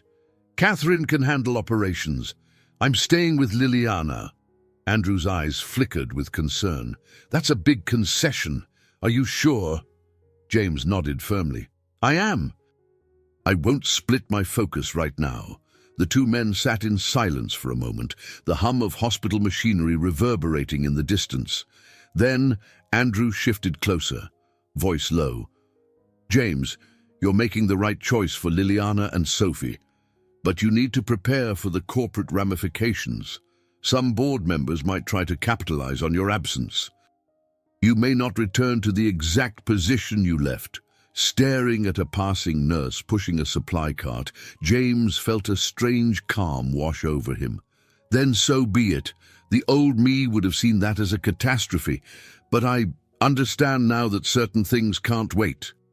Andrew patted his shoulder sympathetically. "All right. Let's finalize it." When Andrew departed, James lingered on the bench, letting the swirl of hospital life drift around him. Doctors rushed by with clipboards. Families spoke in hushed tones. Everyone carried their own burden, and in this environment, money and status meant little. An hour later, as Liliana's first dose of the experimental therapy began, James stood at her side. She gripped his hand so tightly her knuckles turned white, her eyes screwed shut against the pain. The beep of the IV pump sounded sinister, each drip injecting an uncertain future into her veins. "This is just the start," she groaned, turning her face into the pillow. He leaned down, pressing a gentle kiss to her temple. "I know. We'll take it minute by minute." Her labored breathing hitched as nausea washed over her.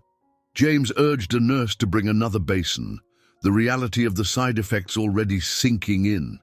Whatever sacrifices he had made, his authority at Bennett Tech, his unflinching corporate persona, felt trivial in the face of her anguish. "You're not alone," he whispered, feeling her tremble under his touch. "I'm here." As the treatment coursed through Liliana's body, James understood that they were paying a steep price for every chance at survival. His career ambitions stood in limbo, and Liliana's physical and emotional reserves were pushed to the edge, but neither relinquished hope. The cost, though daunting, was one they had chosen to bear, together. Hours blurred into days, and days into a strange continuum of hospital routines. Liliana's experimental chemotherapy hammered her system, triggering debilitating waves of nausea and weakness. At times, she could barely keep her eyes open. Other moments, she drifted in and out of a restless sleep, murmuring Sophie's name or flinching at nightmares born from the potent drugs. James took on a role he'd never pictured: caretaker. He was the one holding her hand through dizzy spells, pressing cool cloths to her forehead and coaxing her to take sips of water. Though he remained vigilant in overseeing the newly formed Blackwell-Bennett transition from afar, brief nightly calls with Catherine Park, sporadic email checks, his true focus was Liliana. One evening, just as the sun dipped below the skyline visible through the hospital window, Liliana stirred from a shallow doze. James helped her shift upright, adjusting the pillows. She looked down at her hands, which trembled slightly. "I feel like I'm fading," she whispered, her voice raw. "I hate that Sophie sees me like this." "She's coping," James reassured her. "She's being looked after by Mrs. Anderson, and I visit her whenever I can. She understands you're fighting to get better." Liliana closed her eyes. "I just can't let go of the guilt. Leaving her alone all these years, I was so sure you'd never choose us. Now I worry I took away her chance at having a father earlier." A melancholy hush filled the room.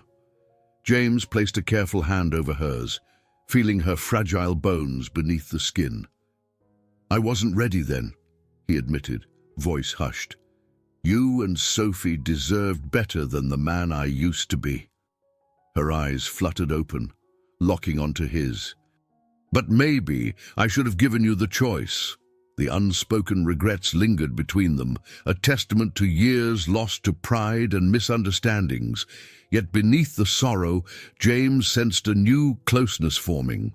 That unbreakable wall between them had been dismantled, replaced with mutual humility and an unspoken longing to rewrite their painful history, even if only in the present. Later that night, James stepped into the hallway to find Sophie curled up in a plastic waiting room chair, coloring with Ms. Anderson's watchful presence nearby. The child spotted him and hurried over, pressing a drawing into his hand. It showed 3 stick figures, Sophie, James, and Liliana, holding hands under a big yellow sun. In Sophie's childlike scrawl, the words, "We love Mommy," curved above their heads. James's throat tightened. "This is beautiful, sweetheart." "Let's show it to her." Sophie looked uncertain. "Do you think it'll make her happy?" He bent down, brushing a tender hand across her hair. "I think it'll mean everything to her." They entered Liliana's room quietly. She was awake, sipping water through a straw, her weary eyes lighting up when she saw Sophie. The little girl approached with bashful affection, extending the drawing. "Mommy, I made this," Sophie murmured, blinking hard to keep her tears in check. Liliana studied the picture, her own eyes brimming. "Sophie, it's perfect." Her voice trembled as she drew Sophie closer. James couldn't recall a moment that felt so intimate, so reflective of the family they could have been long ago, and the one they might still be forging now. In that silent exchange, something fundamental shifted in James's heart. Where once he'd relied on power and wealth to define him, he now felt an anchor in simple acts of love. The transformation wasn't dramatic or sudden, it was subtle, an unfolding clarity that seeped through his defenses. He found himself stepping forward. Quietly, he suggested that Sophie sing a lullaby she'd learned in preschool. At first, the girl hesitated, glancing at her mother's frail form, but with a gentle nod from Liliana, Sophie began a soft tune, her voice trembling but sincere. As the melody drifted through the sterile air, James blinked back moisture in his eyes. He realized that all the grand corporate conquests he'd achieved paled in comparison to this scene, a child serenading her mother, forging a fragile hope in the face of mortal struggle. Liliana's gaze met James's across the bed rails.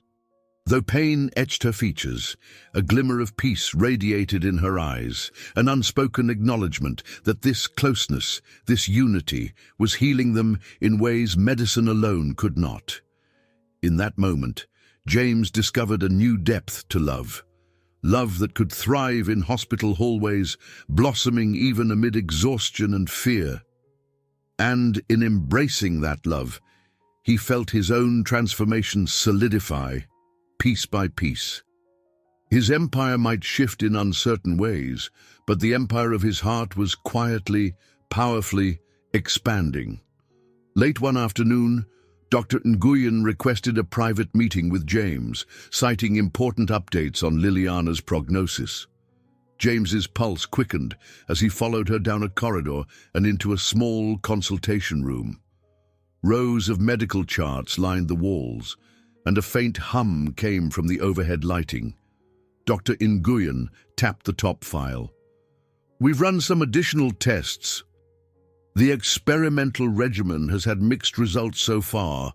Some cancer markers are down, which is promising, but her body is under immense strain. We may need a crucial surgical intervention soon." James's heart hammered. "Surgery? You mentioned that was a last resort." She nodded gravely. "It is, but if the chemo continues without surgical removal of certain compromised tissues, her chances may not improve further. This operation will be risky, especially given her weakened state, yet it could be her best shot." He swallowed. "Have you told Liliana?" "Not yet. I wanted to speak with you first. She's emotionally vulnerable, and I need her as calm and supported as possible. You've been a stabilizing force. She trusts you."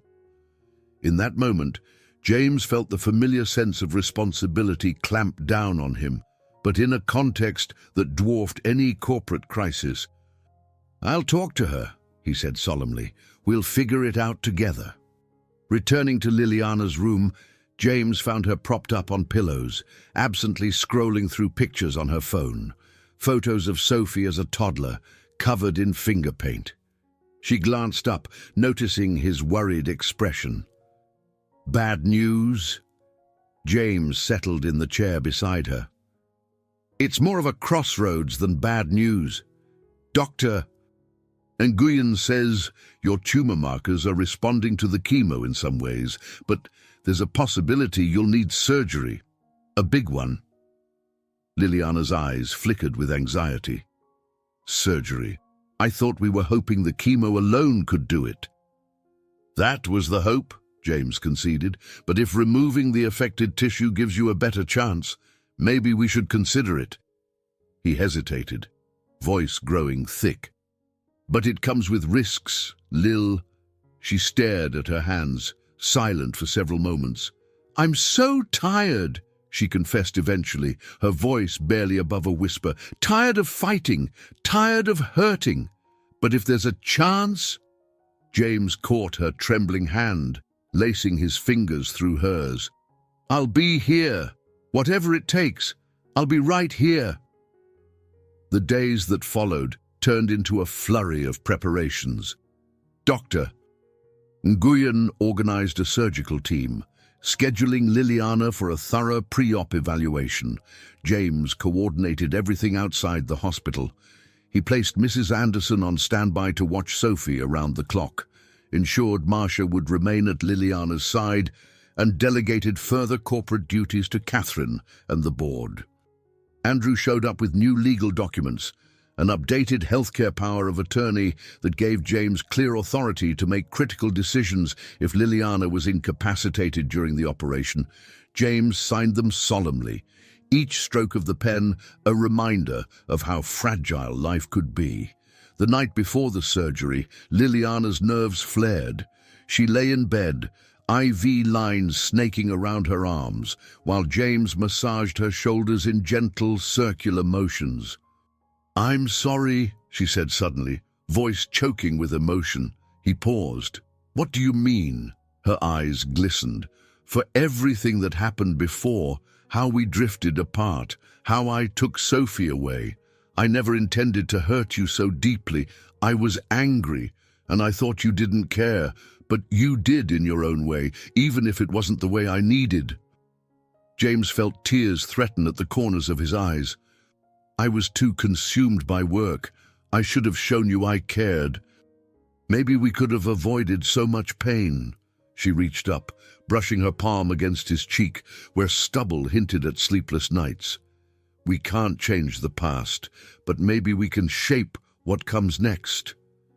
Bending down, James pressed his forehead to hers, inhaling the quiet intimacy of the moment. Gone were the days of grand gestures or romantic illusions. All that remained was a raw, powerful bond forged in crisis. "We'll shape it together," he whispered. Their conversation gave way to silence as the gravity of the impending surgery settled over them. Outside the window, the city lights glimmered like distant stars, echoing a sense of fragile hope. James helped Liliana into a more comfortable position, then sat watch at her bedside, refusing to leave her alone. With morning closing in, both of them drifted into a restless doze.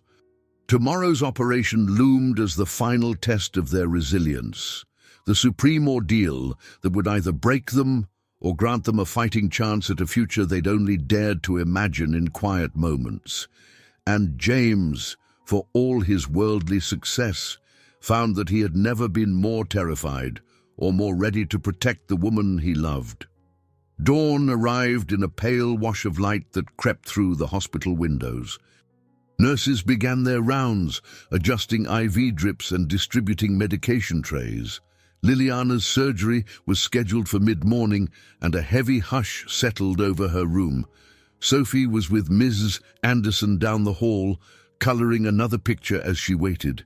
James stood at Liliana's side, the antiseptic scent of the hospital now so familiar it no longer registered. Her face looked calm yet resolute. She wore a thin hospital gown, her dark hair tied back in a low ponytail. Traces of fear lingered in her eyes, but she forced a brave smile when she met his gaze. A surgical resident arrived, pushing a gurney. "We'll transport you to the OR in a few minutes," she said, offering a sympathetic glance. "The anesthesiologist will meet you there." Liliana glanced at James, her voice trembling. "Stay with me until they take me in." He took her hand, swallowing a lump in his throat. "I'm not going anywhere." They rolled Liliana through the corridors, fluorescent lights streaking overhead like a tunnel. The operating room's heavy double doors finally loomed into view. Here, James had to pause. Family members weren't allowed beyond this point. An OR nurse approached, gently positioning Liliana's bed for transfer. Leaning down, James pressed a soft kiss to Liliana's forehead. "I'll be right here when you get out," he whispered, tears brimming in his eyes. She reached up, cupping his cheek for a brief moment. "No matter what happens," she managed, "thank you for coming back to us." Her words struck him like a tidal wave. He clenched her hand one last time, then let the nurse guide her away. As she disappeared through the swinging doors, James felt time itself halt, his heart pounding in the vacuum left behind. A waiting room down the hall offered plastic chairs and a TV broadcasting daytime talk shows. He barely noticed them. Andrew arrived soon after, suit jacket slung over one arm, carrying coffee in a paper cup. He handed the cup to James, who accepted it mechanically, not sure if he'd even sip it. "How long do they expect the surgery to last?" Andrew asked in a low tone, settling into the chair beside him. 3, maybe 4 hours, if there are no complications," James replied, eyes glued to the swinging doors. Andrew nodded, gently clapping a hand on James's shoulder. "She's strong, James. You both are." Minutes stretched into hours. Ms. Anderson brought Sophie briefly to see James, but sensing the tension, Sophie soon retreated to a quieter corner where Ms. Anderson read her a storybook. Occasionally, doctors, nurses, or orderlies passed by, and each time James perked up, hoping for news. None came. After what felt like an eternity, Dr. Nguyen emerged, peeling off a surgical cap. Her expression was guarded, though not grim. James shot to his feet, nearly knocking over the untouched coffee. "How is she?" he demanded, throat tight. "The surgery was complex, but we've done everything we can," Dr. Nguyen said, weariness etched in her voice. "We removed compromised tissue. She's in recovery now, and the next 24 hours will be critical. We'll monitor her closely for infection or complications." James exhaled shakily, relief and lingering dread colliding. "Can I see her?" "In a bit.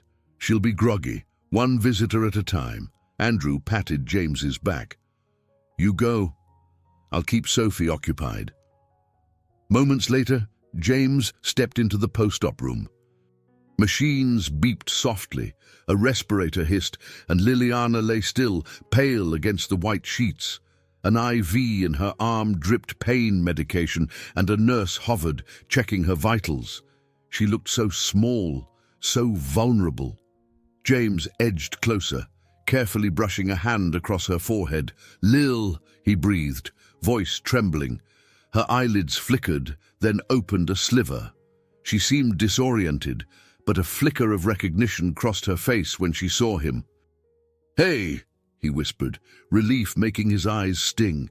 "You're out of surgery. Dr. Nguyen said it went as well as they could have hoped." Liliana moved her lips soundlessly at first, then managed a faint whisper. "Hurts." He squeezed her hand gently. "They have you on pain meds. Try to rest." Her hand twitched in his, and though she couldn't muster the strength to speak further, he saw gratitude and a wavering hope glimmer in her eyes. Carefully, he pressed a kiss to her knuckles, as though sealing a silent promise. The hours that followed brought a tedious but necessary vigil. Nurses checked Liliana's vitals, adjusting her medication. James recognized it was too soon to celebrate. She still had to stabilize, and there was no telling how her body would respond once the anesthesia wore off fully. But a quiet sense of triumph nudged him. The surgery, though perilous, was over. A door to potential recovery stood ajar. Eventually, Andrew coaxed James into a quick break for food and to update Sophie. Ms. Anderson held the little girl's hand, guiding her into the hallway once James emerged. Sophie, eyes wide with worry, rushed into James's arms. "She's out of surgery, honey," he murmured, stroking her hair. "We need to be very gentle with Mommy for a while." Sophie nodded, biting her lip. "Can I see her?" "Soon," James promised.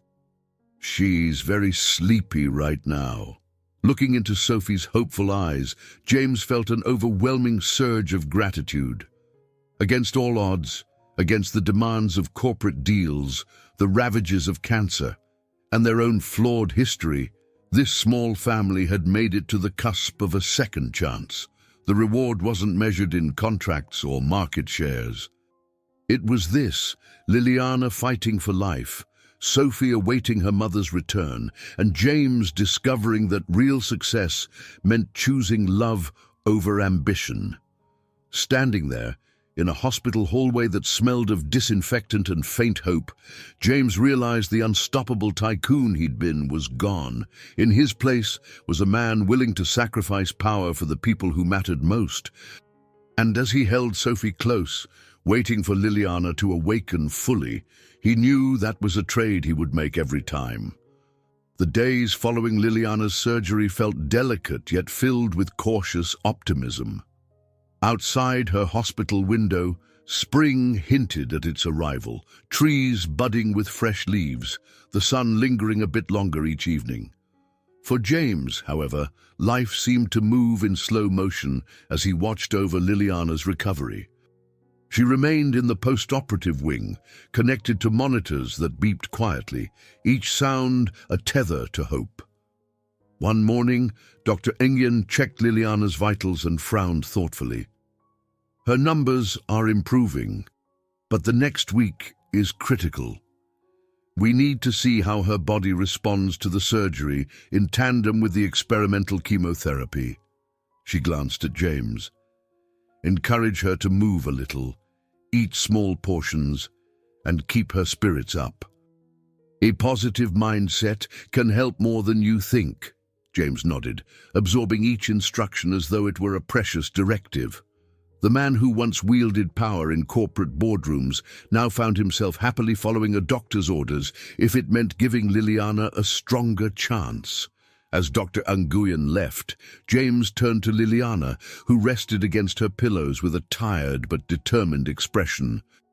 "You heard the doctor," he said gently, pulling a chair closer to her bedside.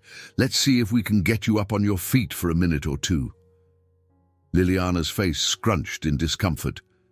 "Everything aches," she mumbled, yet she allowed James to slip a supportive arm beneath her shoulders. Slowly, they eased her upright. Even this small effort left her breathing heavily, but she nodded when he suggested a short shuffle around the room. With painstaking slowness, they took a few steps. Liliana leaned on James and an IV pole, her hospital gown billowing around her slender frame. Though each movement was a battle, something quiet and triumphant glimmered in her eyes. After one lap around the room, she sank back onto the mattress, perspiration beading her forehead. "You did great," James said softly, handing her a small cup of water. In that moment, he realized how monumental each small victory was, how it united them in a way no grand gesture ever could. Soon after, Sophie arrived, led by Miss Anderson. The little girl's face lit up at seeing her mother upright, even if only propped against pillows. She carefully climbed onto a small stool near the bed. "You look better, Mommy," she said earnestly, her green eyes reflecting hope. "Can I show you what I drew today?" Liliana patted the space beside her. "Of course, sweetheart." Her voice, though faint, carried more life than it had in weeks. Sophie proudly unfurled a drawing of two hearts overlapping, crayon lines bright and bold. Inside one heart was Liliana's name, and inside the other, James's name. Sophie had traced both hearts in green crayon, reminiscent of James's eyes, and outlined them in a swirl of red for Liliana's favorite color. "It means we go together," Sophie explained, "like a family." She glanced at James, cheeks coloring. "Is that okay?" A lump formed in James's throat. He cleared it gently. "Yes, that's more than okay." His voice trembled, but the warmth radiating in his chest felt undeniable. Somewhere along this arduous journey, they'd formed bonds deeper than DNA or old grudges. They'd become something akin to a real family. Observing the tender exchange, Mrs. Anderson smiled. "Liliana, it's a relief to see you improving. You've come a long way." Liliana pressed a hand to her chest, inhaling carefully. "I'm not out of the woods yet, but yes, I feel a little stronger each day." She turned her gaze to James. "Thank you for staying." James met her eyes, remembering all the times he'd failed to do so in the past. "I won't pretend I don't have regrets," he said quietly, mindful that Sophie listened, "but at least now I can try to do things right." The rest of the day passed in a comforting haze of small milestones. Liliana managed a few bites of solid food. Sophie's laughter filled the sterile air, and Mrs. Anderson regaled them with cheerful stories about her own grandchildren. A few calls buzzed on James's phone, Catherine Park with updates on the merger, and Andrew checking in on legal affairs. But for the most part, James managed to keep the world's demands at bay. He found a new sense of purpose in making sure Liliana and Sophie felt secure, as though this hospital room was the only place in the universe that really mattered. By evening, a nurse gently ushered Sophie and Mrs. Anderson out, citing visiting hours. Before she left, Sophie hugged James. "I wish we could all go home," she murmured, burying her face briefly against his side. James stroked her hair, fighting a sudden pang of longing. "Me too," he whispered. "Soon, I hope." He walked them to the hospital's exit, heart heavy at Sophie's disappointed expression as she departed. When he returned to Liliana, she was half asleep, a shallow calm in her breathing. He took a seat and wrapped a blanket around her shoulders. In the fluorescent half-light, her features seemed gentler, less ravaged by pain than before. He sat watch, neither fully alert nor asleep, letting the hush of the ward lull him into a light doze. In that suspended moment, he felt a shift deep within, a renewal that wasn't dramatic but steady. The proud, aloof James Bennett, who used to close million-dollar deals without blinking, had slowly given way to a man who found joy in the simple act of helping someone he loved stand on her own feet again. And that quiet renewal, he realized, might be the greatest victory he'd ever known. A week later, the doctors finally cleared Liliana for discharge. Though her condition remained fragile, her vitals had stabilized, and the surgical site showed signs of healthy healing. James hovered nearby as a nurse cheerily handed Liliana a sheaf of post-operative instructions, each page detailing medication schedules, follow-up appointments, and dietary recommendations. It was a daunting list, but Liliana managed a wry smile. "I guess this is my new normal," she said, carefully folding the papers into a small folder. James offered an arm to help her into a wheelchair. Hospital policy required every patient leaving the ward to sit in one, even if they felt strong enough to walk. Liliana obliged, though it pinched her pride a bit. Together, they navigated the corridors that had become familiar terrain over the past few months. When they reached the hospital entrance, Sophie jumped up from a nearby bench, Ms. Anderson close behind. "Mummy!" she cried, clapping her hands in excitement. She rushed over, giving Liliana a gentle hug. "Ms. Anderson's smile crinkled the corners of her eyes. "They're letting you out," Mrs. Anderson said softly. "It's been quite the journey." Liliana looked around, eyes glistening with gratitude. "I couldn't have done it without you," she murmured, her gaze resting on James, Sophie, and Ms. Anderson in turn. Once Liliana was settled in the passenger seat of James's car, Sophie hopped into the back next to Ms. Anderson. The drive to Liliana's apartment felt surreal. James carefully maneuvered through midday traffic, scanning Liliana's face every so often to ensure she felt all right. She leaned her head against the window, the city lights flickering across her features. The apartment building appeared unchanged, red brick, a modest lobby with scuffed floors, the faint odor of someone's cooking drifting from a neighboring unit. Yet for James, everything felt different. The last time he'd helped Liliana into this space, she was too weak to climb even a few steps. Now she walked slowly, but with steadier steps. They entered the apartment. It was neat, well-loved, Sophie's crayons and sketches still scattered on a low table, a cozy couch draped with blankets. James noted a vase of fresh sunflowers on the kitchen counter, courtesy of Miss Anderson, adding a bright touch of hope.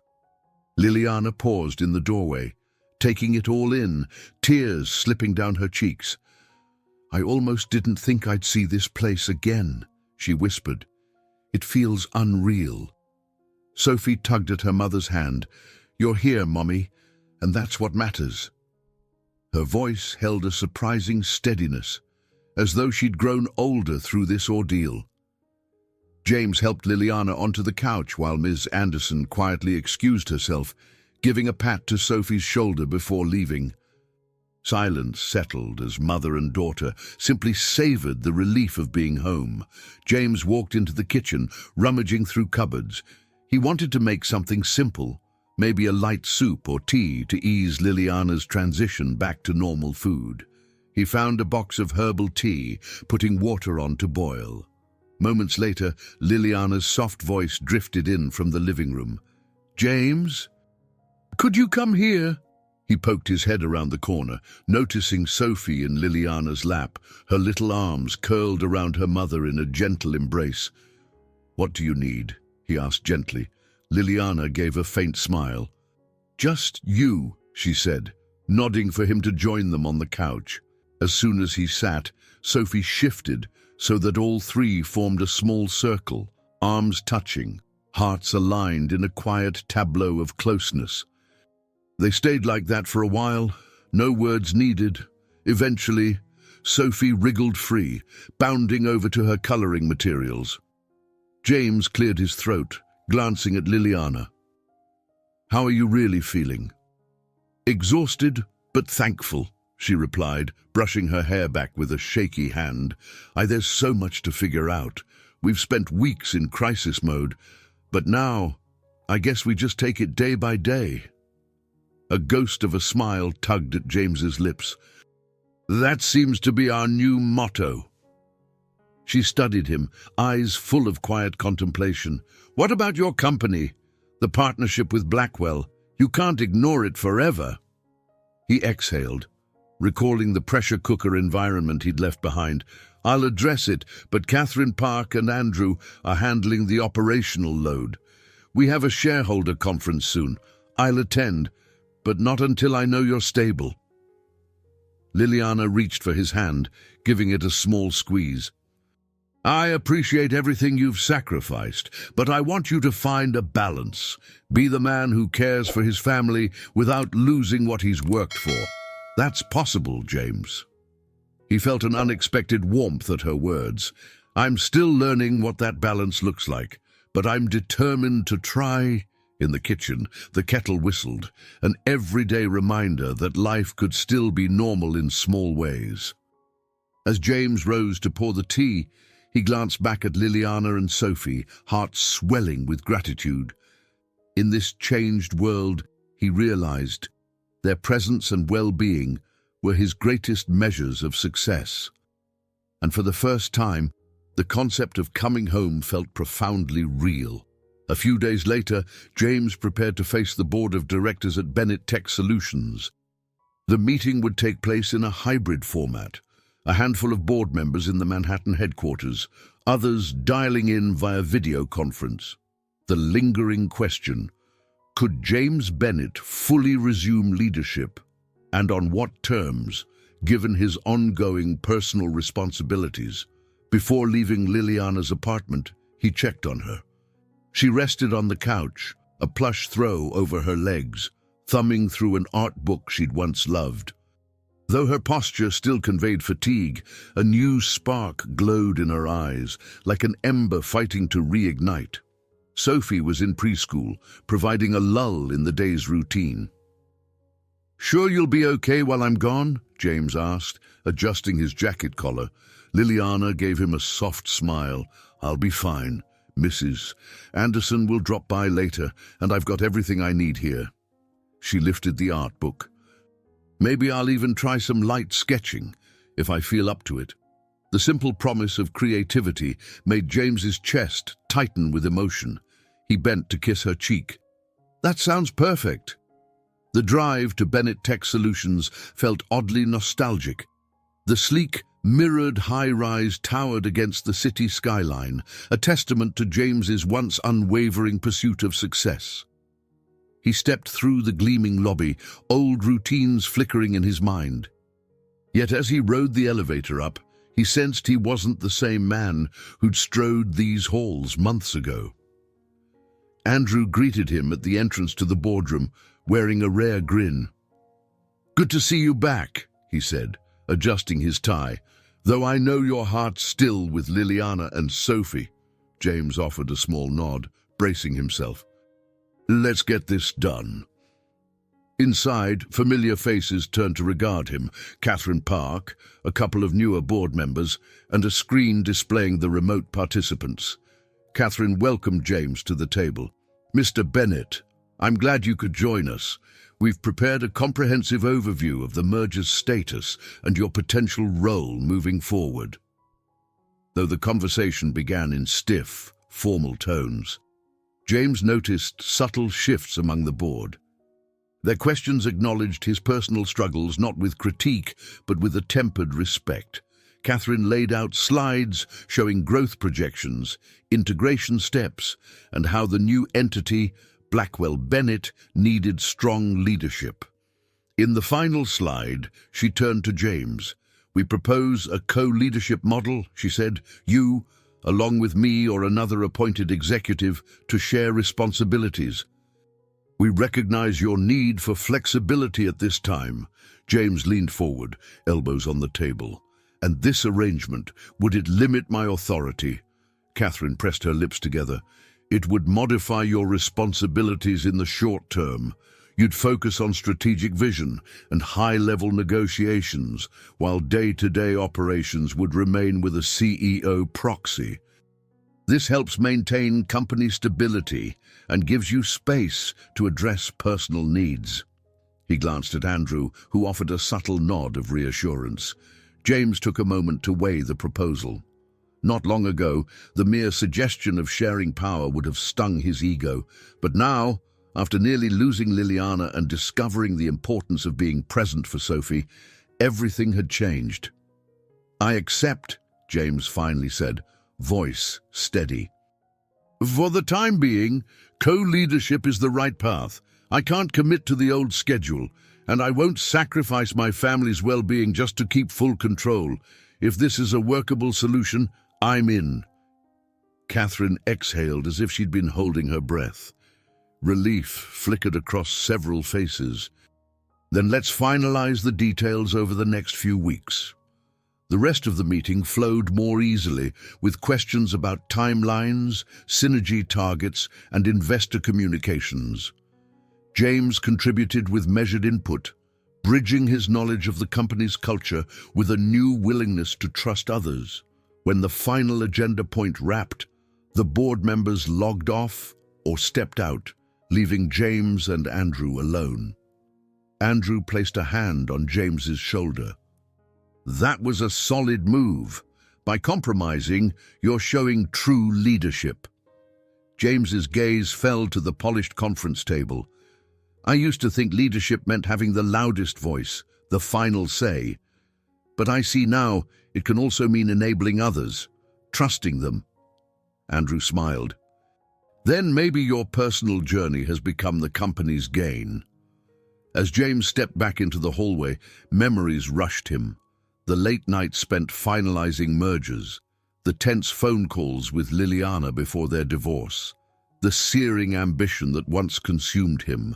Now those echoes felt distant, overshadowed by a quieter sense of purpose.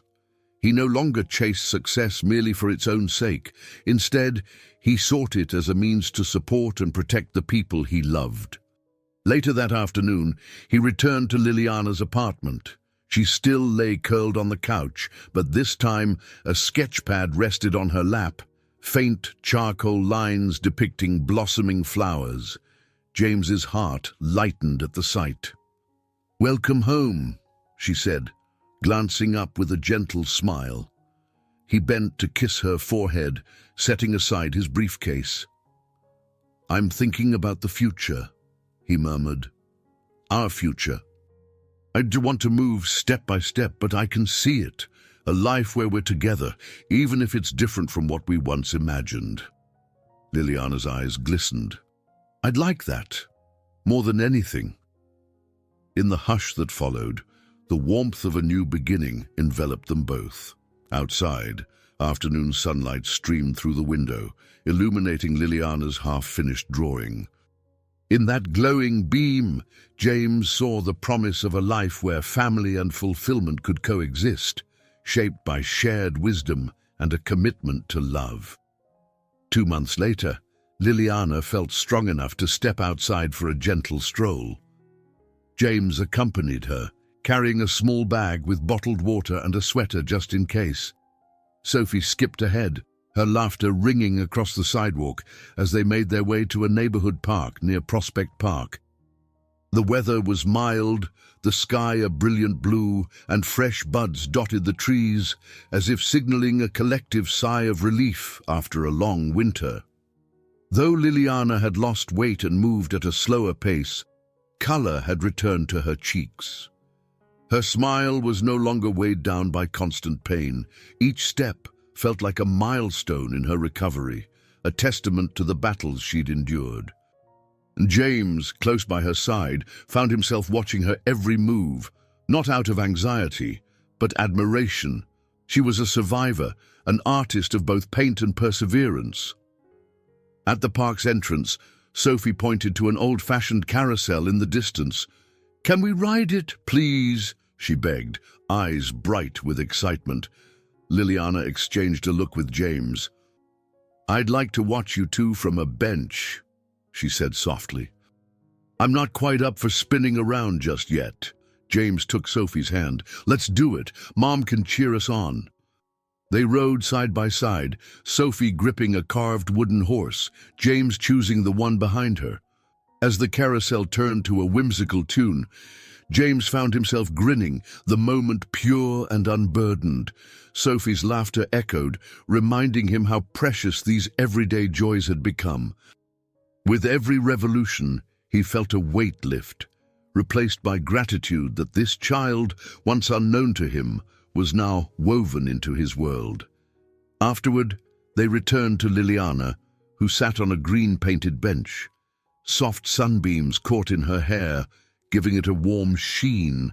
Sophie clambered onto the bench beside her mother, recounting every detail of the ride with animated gestures. Liliana listened intently, occasionally brushing a stray hair from Sophie's forehead. The sight of them together stirred an ache of fulfillment in James's chest, an ache he'd never known before. They wandered through the park a bit more, eventually finding a shaded area to sit on the grass.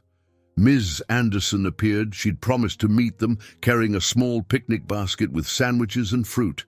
As they all settled onto the ground, a sense of closeness enveloped them. Ms. Anderson busied herself handing out paper napkins, while Sophie rummaged through the basket for cookies. Liliana leaned against James, taking a moment to catch her breath. "Do you remember," she began, voice tinged with memory, "how you once insisted you hated parks? You said nature bored you because deals got made in boardrooms." James let out a rueful laugh. "I've been known to say a lot of foolish things." She brushed a hand over his, lacing their fingers.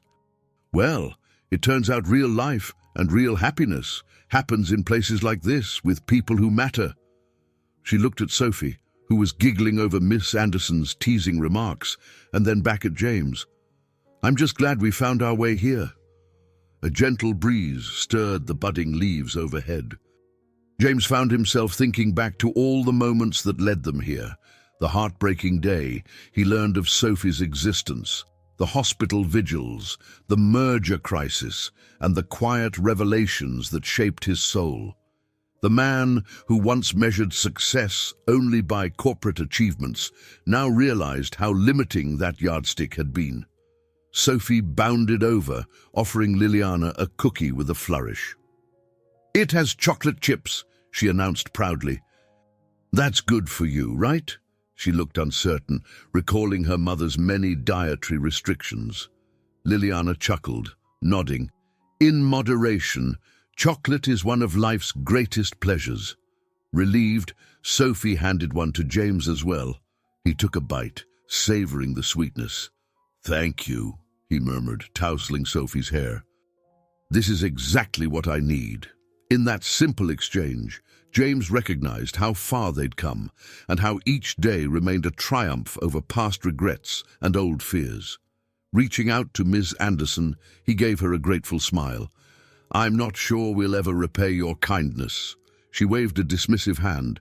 "I didn't do anything extraordinary. I just loved that little girl, and I saw how much Liliana needed support. And you," she added, fixing him with a knowing look, "were searching for something bigger than your bank balance, whether you realized it or not." For a moment, James couldn't speak. He merely nodded. Eventually, he cleared his throat. "I guess I found it." Afternoon drifted into early evening, the sky turning a gentle lavender. They walked back to Liliana's apartment together, Sophie skipping a few steps ahead. Once at the door, Ms. Anderson parted ways, leaving James, Liliana, and Sophie standing in a warm hush. The hallway's overhead light flickered softly. Sophie let out a contented sigh. This was the best day," she declared, hugging her stuffed bunny. "Mommy's better. We went to the park and we're all together." Liliana looked at James, emotion bright in her eyes. "She's right." He nodded, keys jingling in his hand. "Yeah," he agreed quietly, voice thick with gratitude. "It really is the best day." In that shared moment, at the threshold of a home made brighter by love rather than luxury, they found the ending of one story and the promise of countless new ones. A story of second chances, of a man learning that true wealth is measured in laughter and closeness, and a woman discovering the strength to trust again. And so they entered, hearts brimming, to build a future that might not be perfect but would be real, hopeful, and deeply, poignantly theirs. I hope you enjoyed today's story.